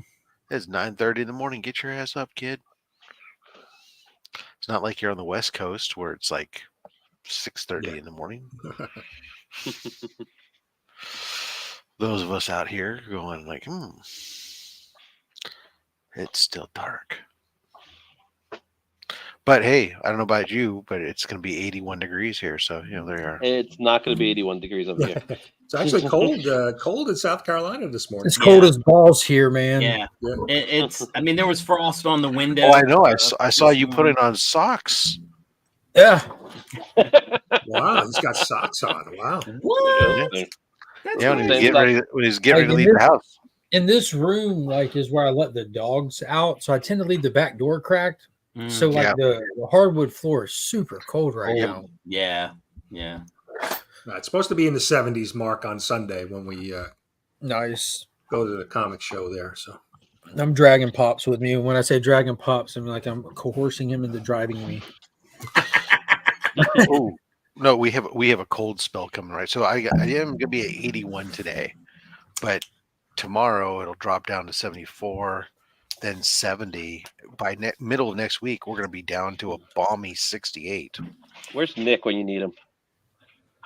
Oh, he's there. Nick's always there. That's Nick's job to Yeah, give today's weather going to be report. nice. Even it's getting up to 65 today, so that's Yeah. that's 65 is beautiful. great. Actually, I bring won't- it down a few degrees won't- even. I But won't even- when we woke won't even up, it was get that. like freezing the last 2 days. I'm like, what the hell? We're gonna. Won't get I that mean, cold. we're gonna hit that. We'll hit about 60, 65. Me and today. Brian pretty much Morning. share the same weatherman now. This is nice. yeah, Yeah. in the correct time zone, real time. Brian, have you gotten your zoo membership yet? I have not. You But should definitely go check out the zoo. And to be honest with you, if more than just you are going, it's probably the same price just to get the membership than it is to buy you and your wife a ticket to go in. yeah, It's we super were there years ago, and it was great. So yeah, no, definitely want to go back. That's one of It's the fun. things on the list. I'm, And Brian, I'm already it- watching to see what they Brad- do for Christmas. I can't wait. I hope they string it with lights and everything. That would be fun. Brad lives where you live, right, Brian? Yeah, he's right near me. Tylox is not that far. He's about an hour away. Mhm. Oh, I didn't even think to ask them if they want to go to the thing. I pinged Brad. He's got something else going on, but he was saying that they do that pretty frequently. Like on Sundays at the flea market, they do. I don't know if they do it as big as they're doing it this weekend, but Mhm. I think he said the first weekend or first Sunday of every month. Yeah. I think this one is like a more of a coordinated effort to make it like the show, like an actual show kind of thing. They're stouting it as like the largest free comic thing in Right. whatever area. And from what I understand with talking to one of the people that are setting up, is they like to do this like an advertise it and kind of juice it every now and Yeah. then. I mean, I went to one of the local shops and they had a little handout. Yeah. They like to juice it every now and then because like the barnyard itself might get a little slow on foot traffic from time to time, and this helps just straight advertising and bring more people in and blah blah blah. Yeah, I went to a local shop, Boomer Comics, and he's gonna be there on Sunday. That name is triggering. It's well, I asked him about it. I'm like, it was named after his dog. I was about to say these are your father's comics. Well, that's kind of what I thought when I first heard the name, but then he had the dog in the shop with him, so he's you like, have to come in and show an AARP card to get a subscription box. Variants, we don't have those. Yeah, right. Jim, where are you going digging later?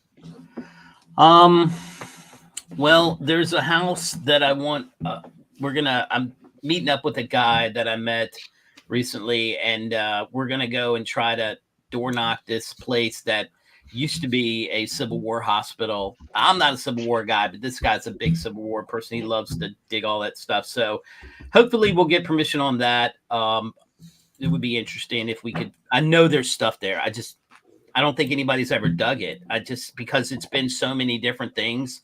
It was a church at one point. It was a business at one point, but from a ground perspective, nothing's changed. And, they haven't turned it over or moved it. So are you not a Civil War guy because you're lazy and you don't like to dig that extra 6 inches to get there? It's just not.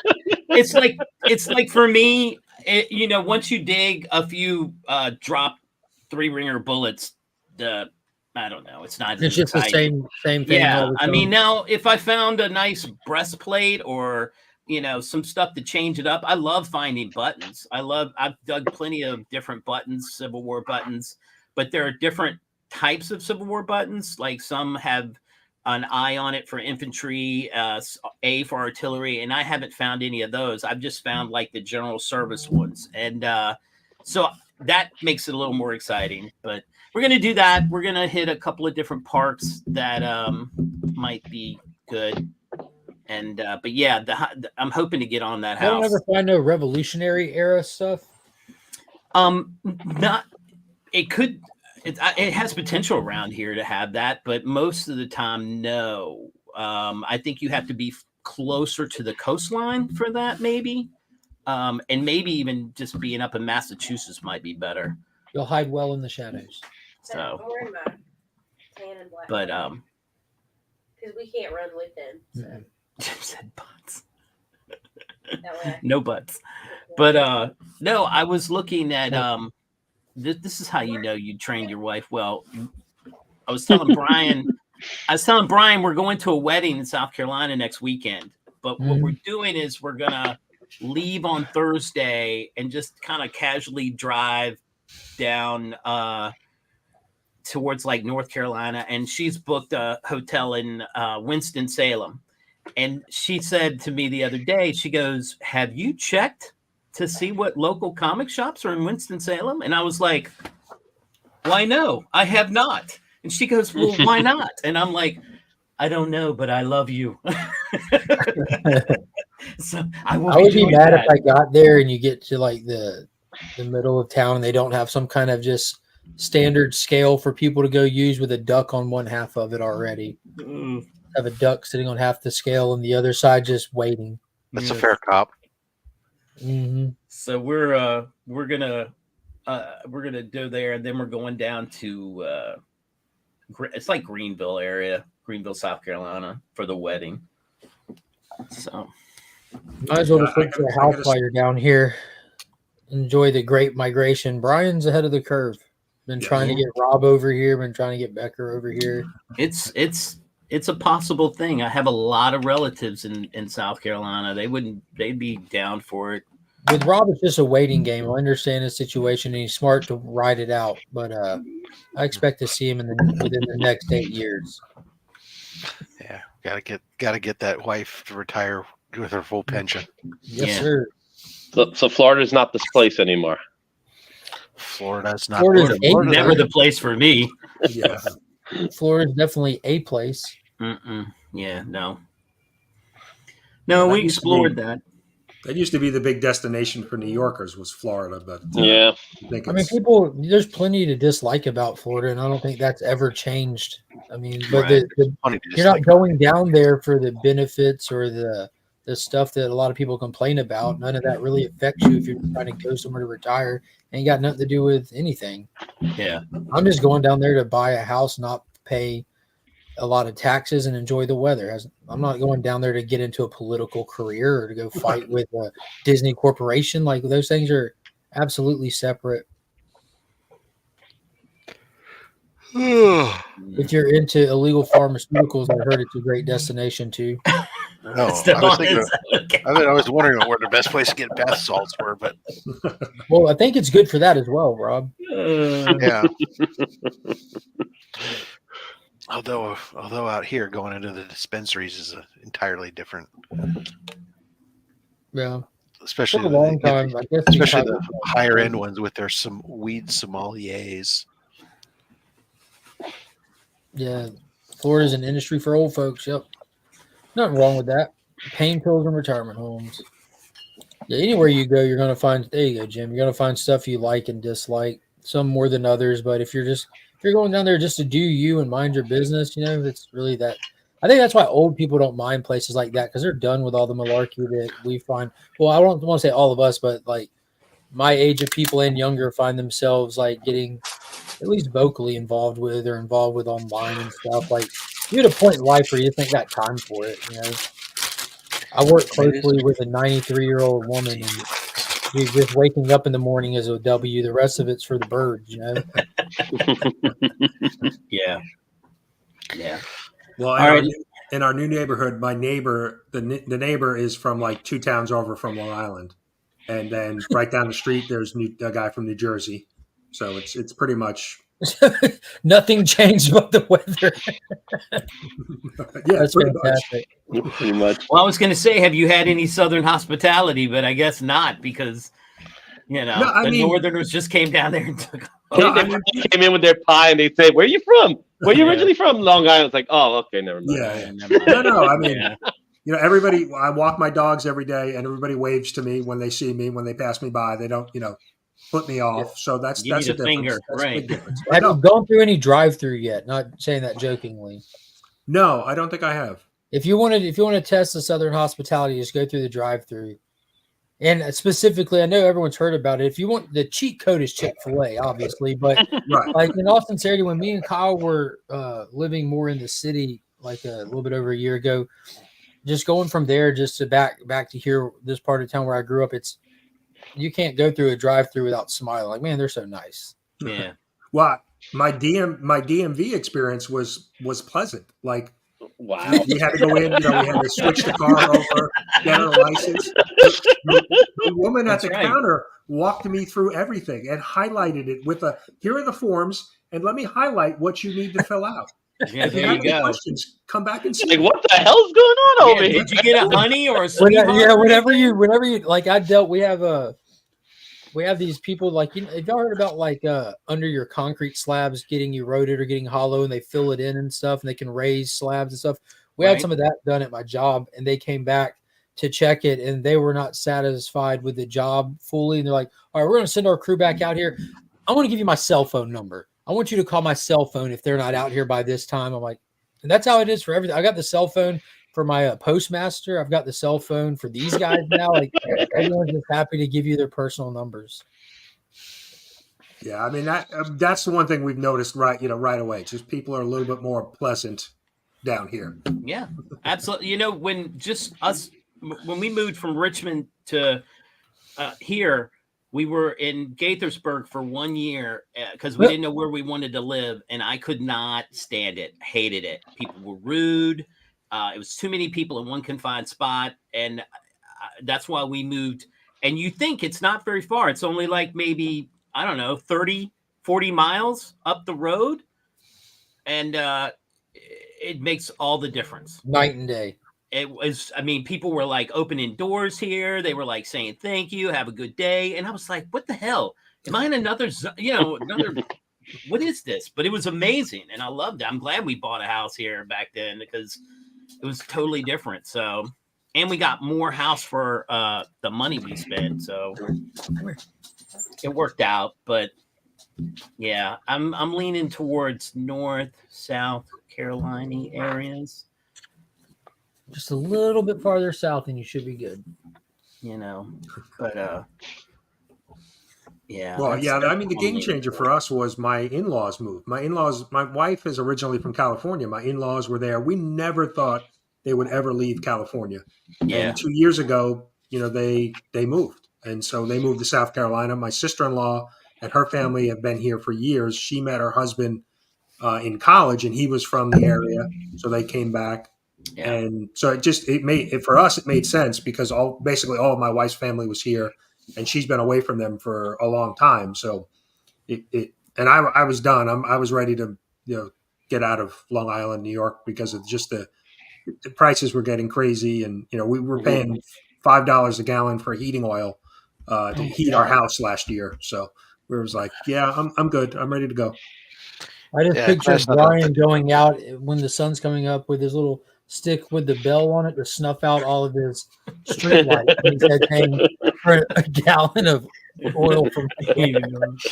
We have barely used the heater, but the heater out here runs on natural gas. That would be hilarious, DJ. Go live out there with Tyler in Indiana. For me, it really will come down to wherever I end up. If I leave California, will really come down to where my kids probably settle. Yeah, that was one of the considerations too for us. I have a daughter in Orlando, so we're a lot closer to her now. And one of my sons came with me. My other son stayed in Long Island, but he's actually called us recently and was talking about, well, I might be coming down. Get me, please, get me. Don't come in my house. Yeah, I don't have. Yeah, please. That's not going to have any. My kid is not going to have any bearing on where we end up moving. That's not going to bear any of mine. Mine's just going to be about. Brian likes me, it's going to his be about kids, money. I like to say that it wouldn't, but then again, I know my wife, so it's not just a me decision. Okay. Don't come to we're full. Yeah, don't worry. I'm not going to that. I don't worry. That's not going to be a problem Texas, there. aka California 2.0. That was Yeah. the first great migration wave. Everyone just shifted over a little bit. Yeah, I'm fine not going to Texas. Thanks. Yeah. Yeah, I'm more like.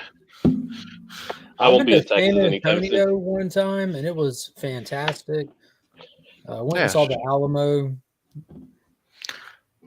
San Antonio's cool though. Yeah, I mean, I've been to Dallas. I've been to I've been to Dallas and Richardson and out that way, but and it's fine. Houston. I just don't want to live there. I don't mind visiting. I'll just retire on a cruise ship and live the rest of my days on a cruise ship.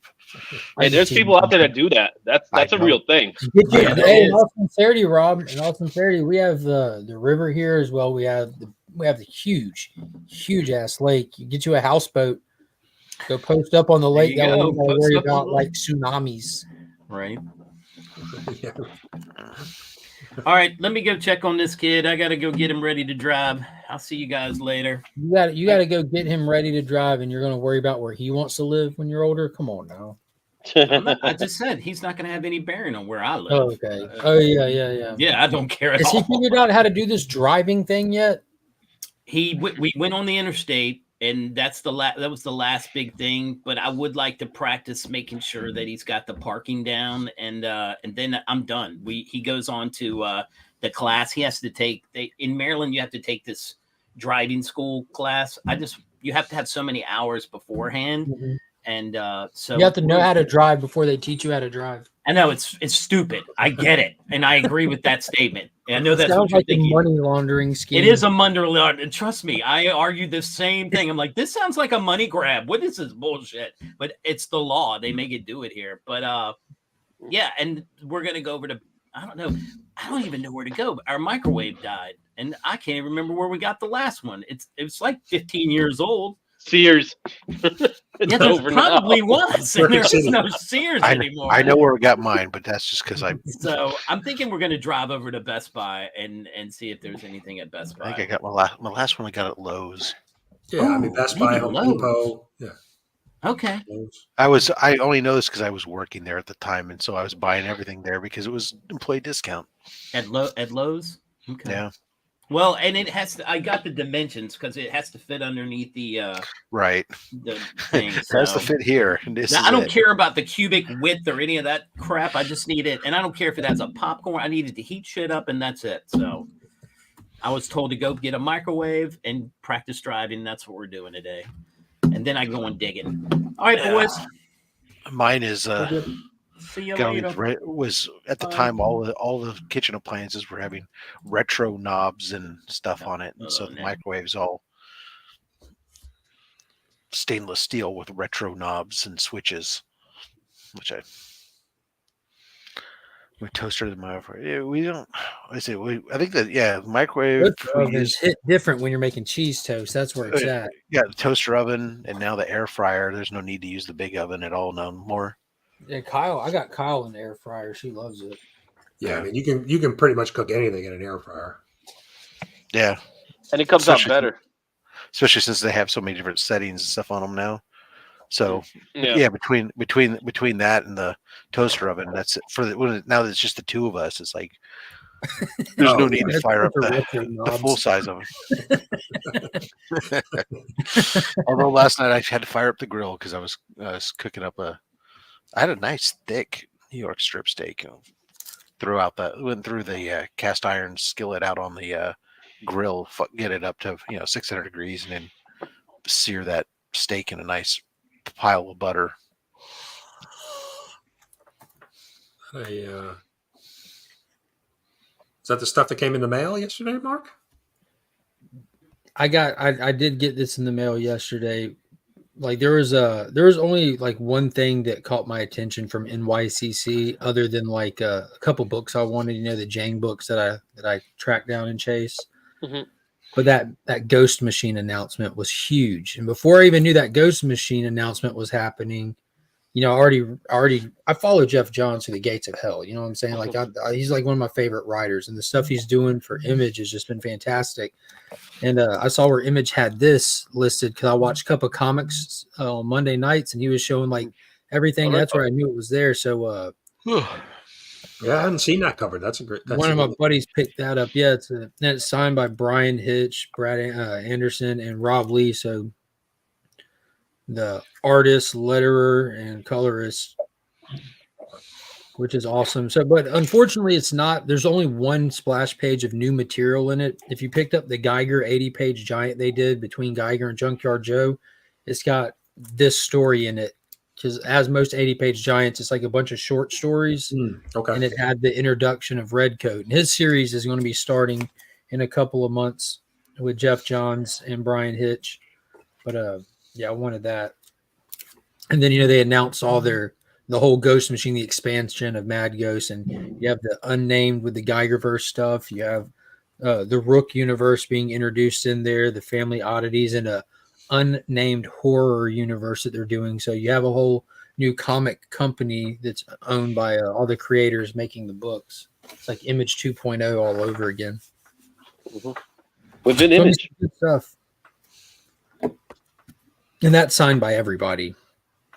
Johns, Fabok, Hitch. Yeah, Gary they had their own booth in New York. Yeah, it was huge. Their own booth, their own panel. That was easily like the biggest announcement that happened. Like that's huge. Rob Lee signed this. Fabok. I'll never be able to get her name right, so I'm not going to butcher it.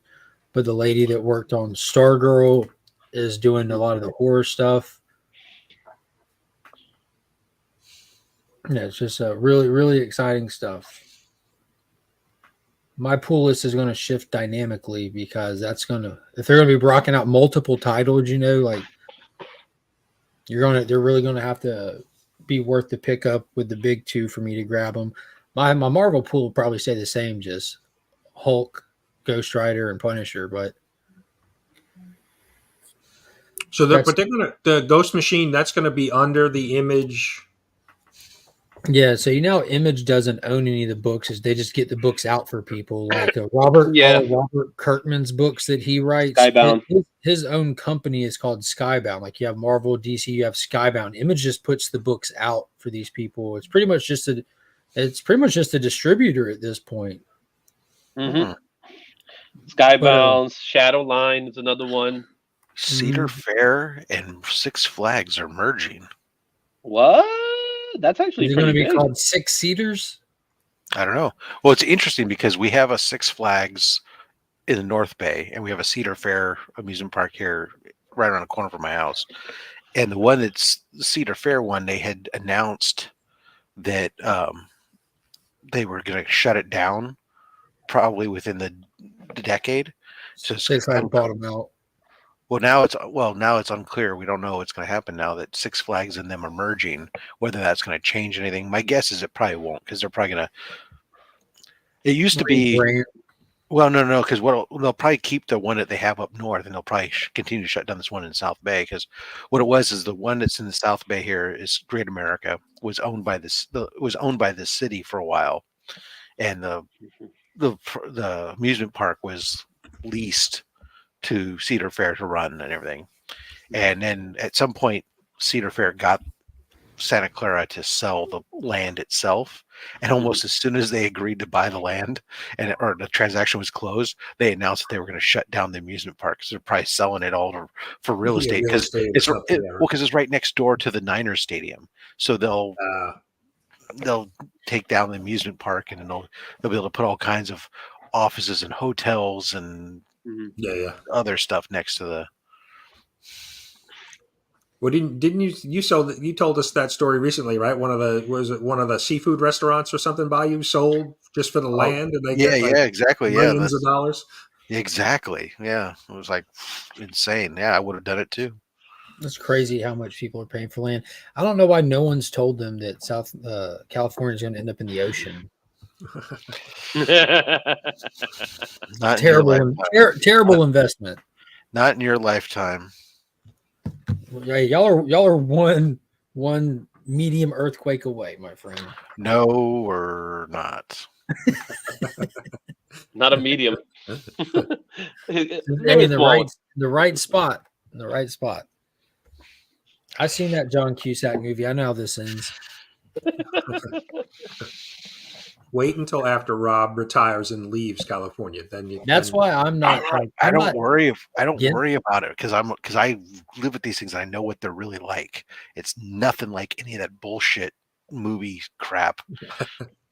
You're telling me you didn't have to steal a limousine, drive through a city crumbling on top. You get in an airplane that you're not qualified to fly and barely make it out alive? No, I've been lied to. I just hang out right where I'm at. Yes, you can't believe everything you see on TV. I guess not. And pick up one or two pictures that might have toppled over. Taylor's got a take. And that's assuming. I was about to say I've actually stayed in Georgia versus introducing the idea of moving to the coast, because I figure if I just stay here, by the time 3 years is up, I'll have nice oceanfront property.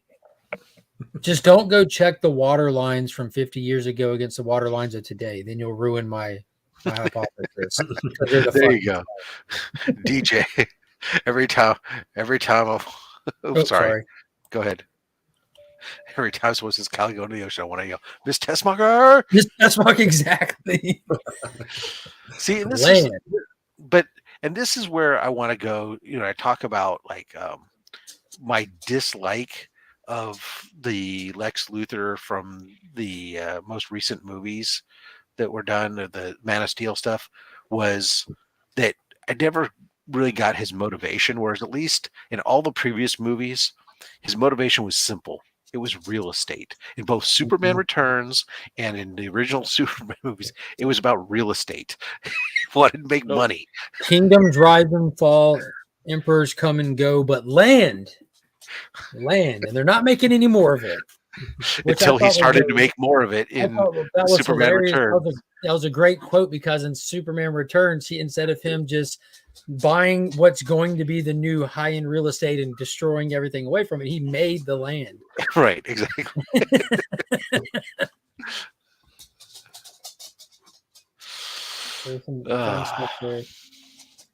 There's some of the quotes for Lex Luthor in that first movie are just legendary.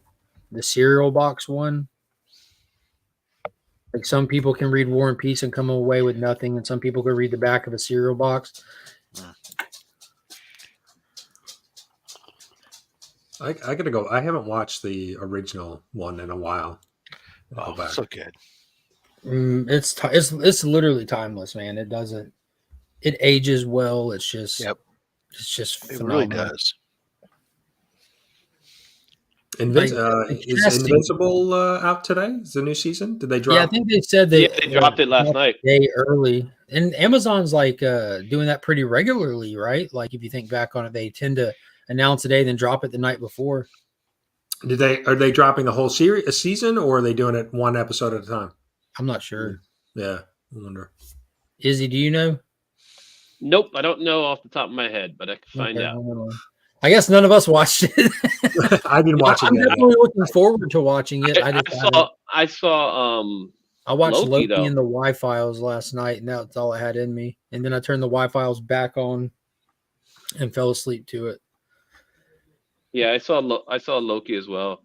I tried to watch Invincible, but someone said no. Yeah, I was watching last night was Loki and Wednesday's wrestling. Oh, so it says we're going to get 4 episodes of Invincible in November, and then the rest will be final 4 in 2024. God dang. Ruby's going to freak out, man. Ruby's going to be so mad. Now. That's 24 is not that far. Remy till tonight. Yeah. Wi-Fi. Yeah, so it looks like they're dropping an episode a week, basically. Yeah, again, if y'all aren't watching this show, the Y-Files, it's like a legitimate show. It airs on YouTube, but it's like a legitimate show. Once a week, Thursday nights, every once in a blue moon, it gets pushed back a little bit for them to finish up polishing it off. But yeah, it is next level good. No, Scott, I haven't picked up any Robotech. So you guys hear news about Ric Flair, his deal with AEW? He has a 2-year contract. I saw a headline about it, but I was like, but you want to know? But he has the same deal that Macho Man had with Slim Jim. So AEW is not paying his bill. Somebody else is paying the so bill. Is he coming back to wrestle, or no? Is he just God hope not. He could barely watching him the other day when he came into the ring. He could barely get into the ring. He's just going to show up and do something. You know who else didn't? When I saw him, I said, "Oh my God, he does not look good." Was on Wednesday when they had Paul Wright come out. Big Show. Seeing him stand, I was like, he is not standing. He's cockeyed. His body is like. Yeah. Well, a lot of those guys don't age well. With him, to be completely honest, with him, it's a surprise that he's still alive. Yeah. Because he had the same condition that Andre the Giant had, and that's but he had surgery. To kind of take care of it, but still, to stop it. But then he's had both his hips done. But like just seeing him stand, it was like his torso was like his hips and stuff were like really kicked over, and his whole. I was like, just seeing him stand there, I was like, they don't want to be compared to TNA, but they're starting to look more and more like TNA. On Rogue Nation 2. Oh, on Rogue Nation, 2 more movies caught up on Mission Impossible. Yeah, Rogue Nation was good. Fallout is God tier. Yeah, I gotta watch Ric Flair. Did they have a ramp for him to get? No, that was the problem. I'm waiting on them to put Dead Reckoning Part 1 out already. Like, God, it was about a month ago. Paramount added Dead Reckoning to the app. And I'm like, oh snap! And I clicked on it. It's like, watch the trailer. I'm like, oh, you got me. So I just check on it every now and then. Well, they're not gonna. The next one's not gonna be called Dead Reckoning Part 2. It's gonna have. I know. I saw that they're gonna announce the name, which I think is a better idea. All of them have had separate names at this point. Yeah, but now you did Dead Reckoning Part 1, and everybody's gonna like, where's Dead Reckoning Part 2? Well, don't worry about it. Well, it's pretty easy though, since all this stuff is digital now. You know, like the little thumbnails on Netflix and stuff change all the time, anyways. Just the future ones, you just change it. I gotta catch up on watching some stuff. This damn YouTube keeps taking up my time. Yeah, the Mission Impossible stuff is so good, it's ridiculous. Like as soon as it just changed gears when they hit number 3, it's just like they're like, we're going to make this the best action franchise anyone's ever seen. And then they quietly make it the best. Quietly, yeah. Like they're just like, we're just going to put them out there, and people are going to just be like, what the hell did I just watch? And it's like that happened with number 3, and there was a decent sized gap between 3 and Ghost Protocol. And when they did Ghost Protocol, everyone's like, yo, what?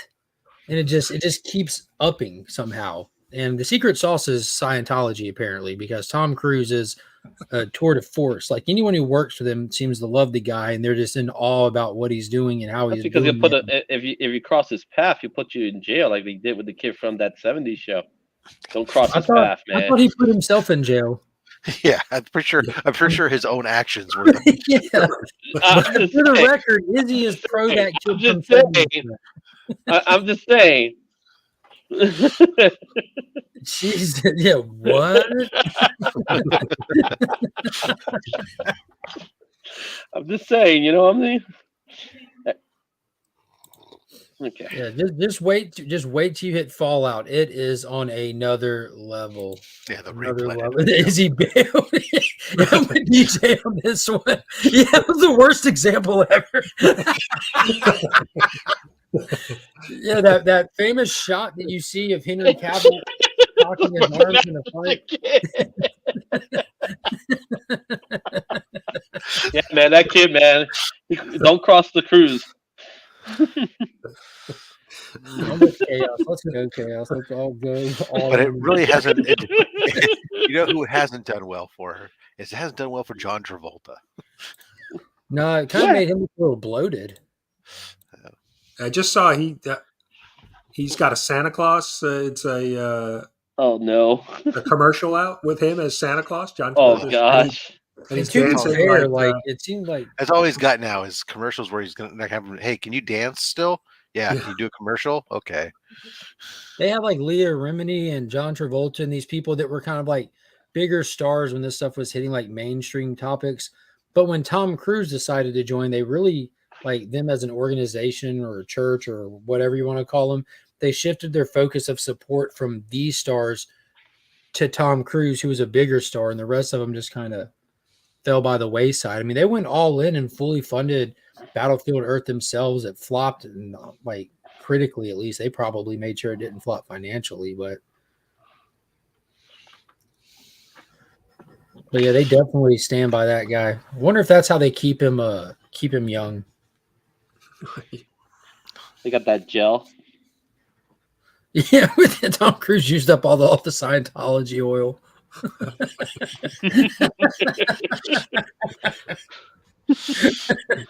I think there's a new powder that's coming out in 2024. Yeah. I don't know if I would call Scientology a cult as much as an organization. This would have to be verified first. Does everyone get matching sneakers when they join Scientology? They got a button. Yeah, unless there's matching sneakers. That's my metric for cult. If there's not matching sneakers, I can't help really even a cult? I'm sorry I can't call this out here. You know, Izzy, as you're sitting here drawing, I want to call out to you something. I think that maybe you should consider shaving your head, sir, because no, because you and John Cena are looking mighty. The way I look at it, if I take photos, this is what you see. Right. I don't take photos like this. No, but you go on drawing like this. Yeah, screw it. I've got the little panel going on back here. Izzy will be back. I think I'm going to become Jewish. That's in a cap. If I'm Jewish, I could just get the yarmulke, just put it right there, covers the whole thing. Just wear a normal hat. You see how Mark does it? Not that Mark is I have bald. a lot of hair. No, Look at Mark. Hair, though. Look at that. I Give it a second; it'll just come right off. It's really glued on there well. Oh, he's not a monk? That is exactly though. This is the thing. Is like, so I had a short hair for so long, and then when I started growing my hair out in my 20s, mid-20s, I think I started growing my hair out, and I had this problem. Whereas I had that bald spot on the back there, and I was like, oh, it just looked like I was coming like Friar Tuck, and I said, forget it. And that's when I shaved my head. I was done.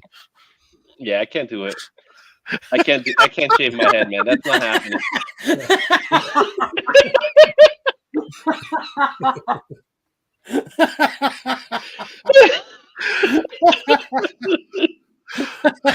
Oh man, DJ is on fire. DJ's killing it with me, right? Holy shit. Oh my god. That's okay. I'll see him soon. Those are gonna be some good screenshots for later. Wow. Oh, You didn't want to look man. like you didn't want to look like Riff Raff, the butler in Rocky dude, Horror who Picture wouldn't Show. want to look like Riff Raff? Oh man. Interesting, this Richard O'Brien, who played Riff Raff in the movie, was the voice of the dad in Phineas and Ferb. Oh yeah. I didn't know that. Yeah. It's a true story. DJ says he loves you though. Is he? I love him too, man. I love him too. Love Mike hemorrhoids. Wish there was something to make him go away.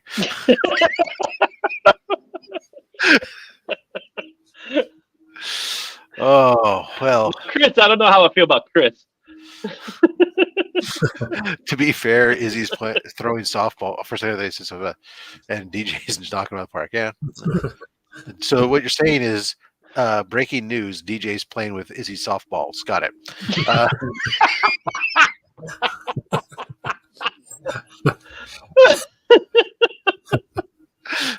There's nothing soft about these balls. You want to get that checked? As I say, you don't know what Phineas and Ferb is. Phineas and Ferb was a kids' TV show.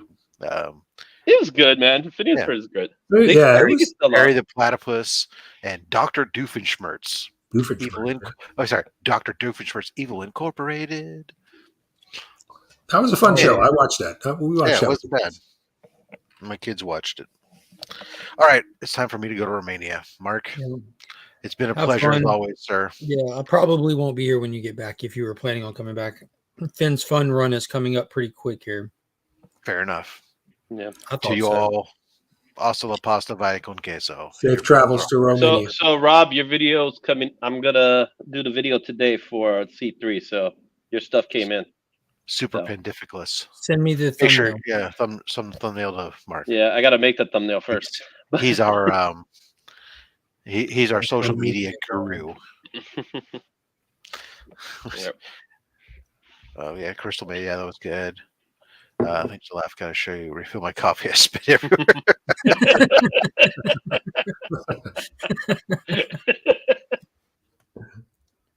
Oh Christ! Oh, jeez. No, that's a close-up. I hate that view, man. Yeah, that's. Looks like Eman got his C3 stuff. Rob confirmed today that I'm literally the last person he's sending stuff to. Jesus, fine. I've got other stuff that I'll send Eman the picture of this. With it. I bought a piece of original art. Oh, Eman's here. Let me show him this. I bought an original page, both of which I need to get stuff for. That's nice, man. So Eman, I'm gonna send you the picture of the pieces I'm doing. I'll send it to you guys too, but that way you guys don't have it up. I can't. Oh, there's a Izzy original. Oh snap! So I'm gonna send it to you guys on a separate. Awesome. Izzy, do you remember the action figure from the '90s that was like that? The half from the animated series. Yeah. Oh yeah. I remember Dude, that's awesome. Yeah, that was a good one. Let's see here. I'll send you the picture, but you guys can't show it, so because it's supposed to be a surprise for Trev. Well, that's fine. You can just surprise him. I'll be surprised with him. No, because I'm going to send it out to CGC. Oh, nice. So it's going to be a while before anybody sees it. I'm not going to lose sleep. Thanks, Ryan. Well, it's in your chat. So you know Trev's in the chat, right? Well, he didn't see it. You might want to remove it. No, not that chat. No, not that chat. A different chat. A DM. Yeah, I only DM'd you guys. So and Eman, because I know Eman loves Transformers. I don't see the picture in the chat. I see the chat, but it didn't come through yet. Nah. Yeah, no. So you created the group. I didn't see. Oh, duh. It didn't hit. I got to hit that send button. There it is. Oh, that's savage. Yeah, exactly. So he was like, I want Starscreen. And I was like, okay. And then I said, you know what? Maybe I'll do this. Oh, That's nice. politely savage. Looking Yeah. good. Eman is a huge GoBot fan. Oh, you look like one of them responsible parents and stuff. Trying. Yeah, it's working. What time do we need to leave? It starts at 10:30, so probably very shortly. Okay. All right, guys. We're gonna make like a baby and head out. We got to go right. do a fun run. I appreciate y'all hopping on. I have no clue what I'm doing later today. If I'll pop in. Have a good run. I'm not running I would run with them if they'd let us.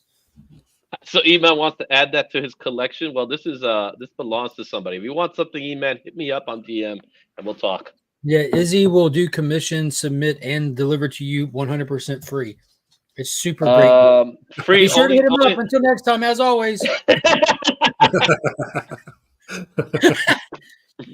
But yeah, y'all have a good day. I appreciate y'all hopping on. Take it easy, guys. Bye. Yep.